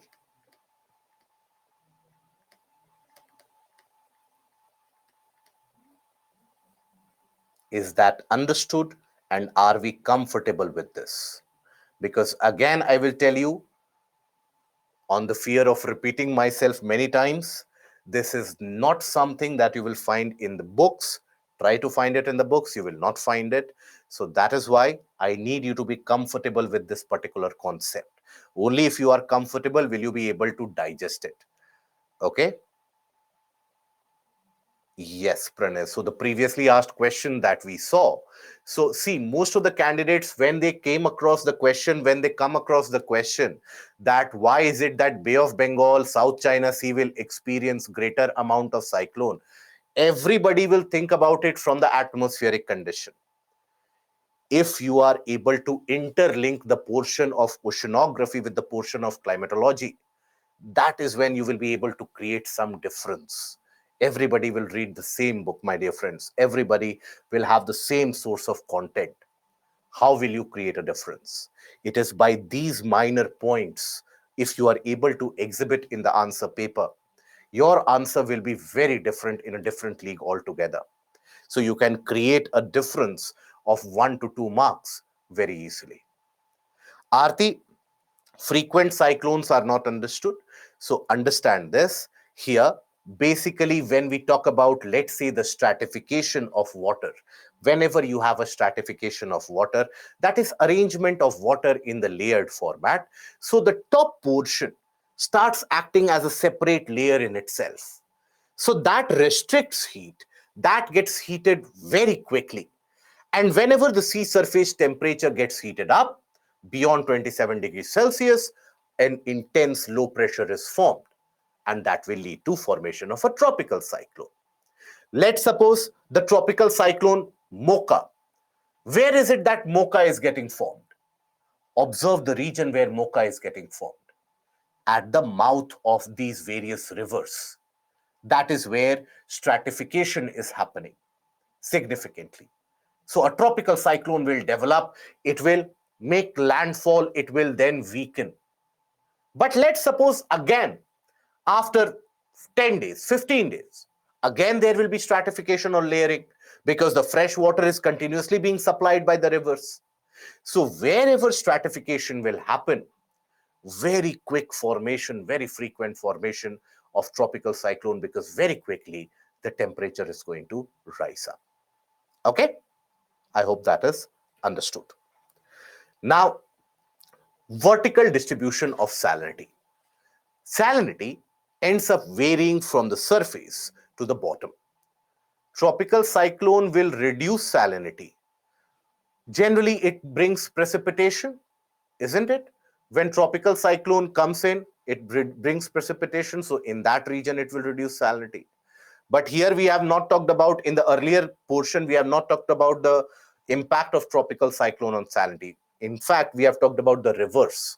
If the salinity level on the surface is low, there is arrangement in layers that will induce tropical cyclone. Okay. So vertical distribution of salinity. At the bottom, the salinity is largely fixed around 35 parts per thousand. But we have seen that across various different latitudes, the salinity ends up varying due to evaporation, precipitation, melting, freezing. But think about it and apply your logic. When you have evaporation, precipitation, rainfall, melting, freezing, influx of river water, will that impact up till the bottom of the ocean, or will it be restricted to the surface? What do you think? What is your level of understanding? All of these evaporation, etc., will it impact at the bottom of the sea till the, let's say, at a depth of 6 kilometers, or will it be restricted to a surface? Very correct. It is a surface event. So on the surface, in various different areas, you will have a variation in salinity. 41, 38, 35, 36. But at the bottom, it will be consistent. So as you start going to the depth, there will be a sudden variation in salinity to be able to reach that level of 35. So just like thermocline, here also we have a zone of transition, that is halocline, which represents the change in salt content. So salinity changes with depth but is not the same at all location.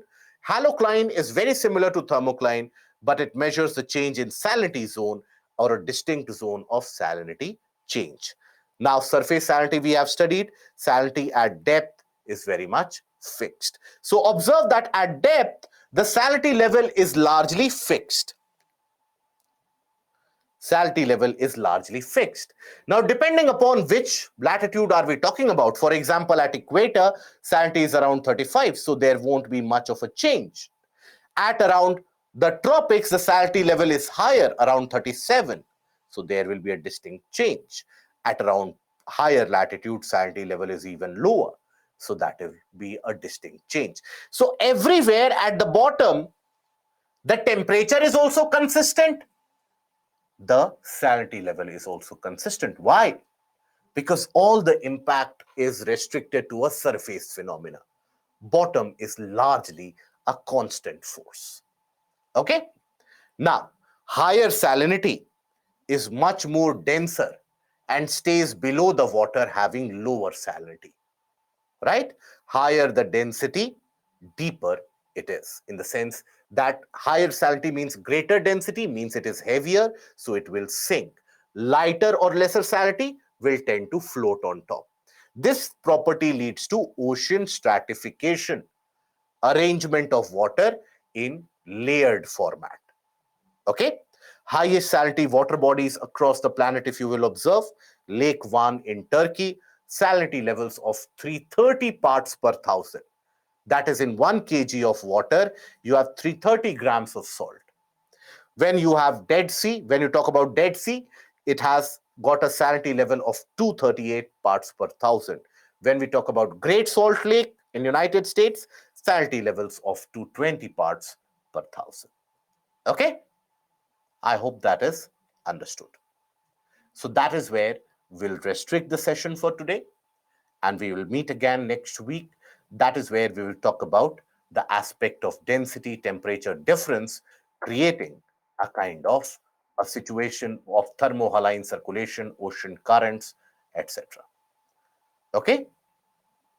I hope that overall in this weekend you have gained something, and I hope basically that there are newer concepts that you have learned, obviously something that you don't find in the books and the traditional study materials. Try to inculcate that or revise that before you come to the next session, and next weekend we will enter into the all important Indian geography portion. And Subhash, if halocline is at depth, then there won't be much change. Halocline, cline is what? Cline is any change that is observed. That is cline. Halo means change of salinity levels. So salinity at the bottom is fixed. Salinity at the surface is variable. So there will be a reason or there will be a region or a zone where that salinity level will change to come to that consistent level. So that is the zone of change where the salinity level from the surface, this is the surface, this is the bottom. So there will be a zone where that salinity level will indicate a change. That is halocline. Okay? Any other doubts that we have? Okay. So that will be all from my side for the weekend. And we meet again next weekend. Until that point of time, I hope that you will be revising all of this. And next weekend, when we meet, we'll talk about ocean currents, thermohaline circulation, the portion of current affairs that is AMOC, and also we will talk about the Indian geography, obviously, where we will be talking about again the genesis, the birth of the Indian landmass. Again, something that you don't readily come across in various books, that how is it that the plateaus have been created? How is it that the desert has been created? How is it that the Western Ghats have been created? What leads to the formation of the Eastern Ghats and the Northern Plains? So for all that, join us again on next week. Till that point of time, take care of yourself, relax. All the best. Good night. Thank you.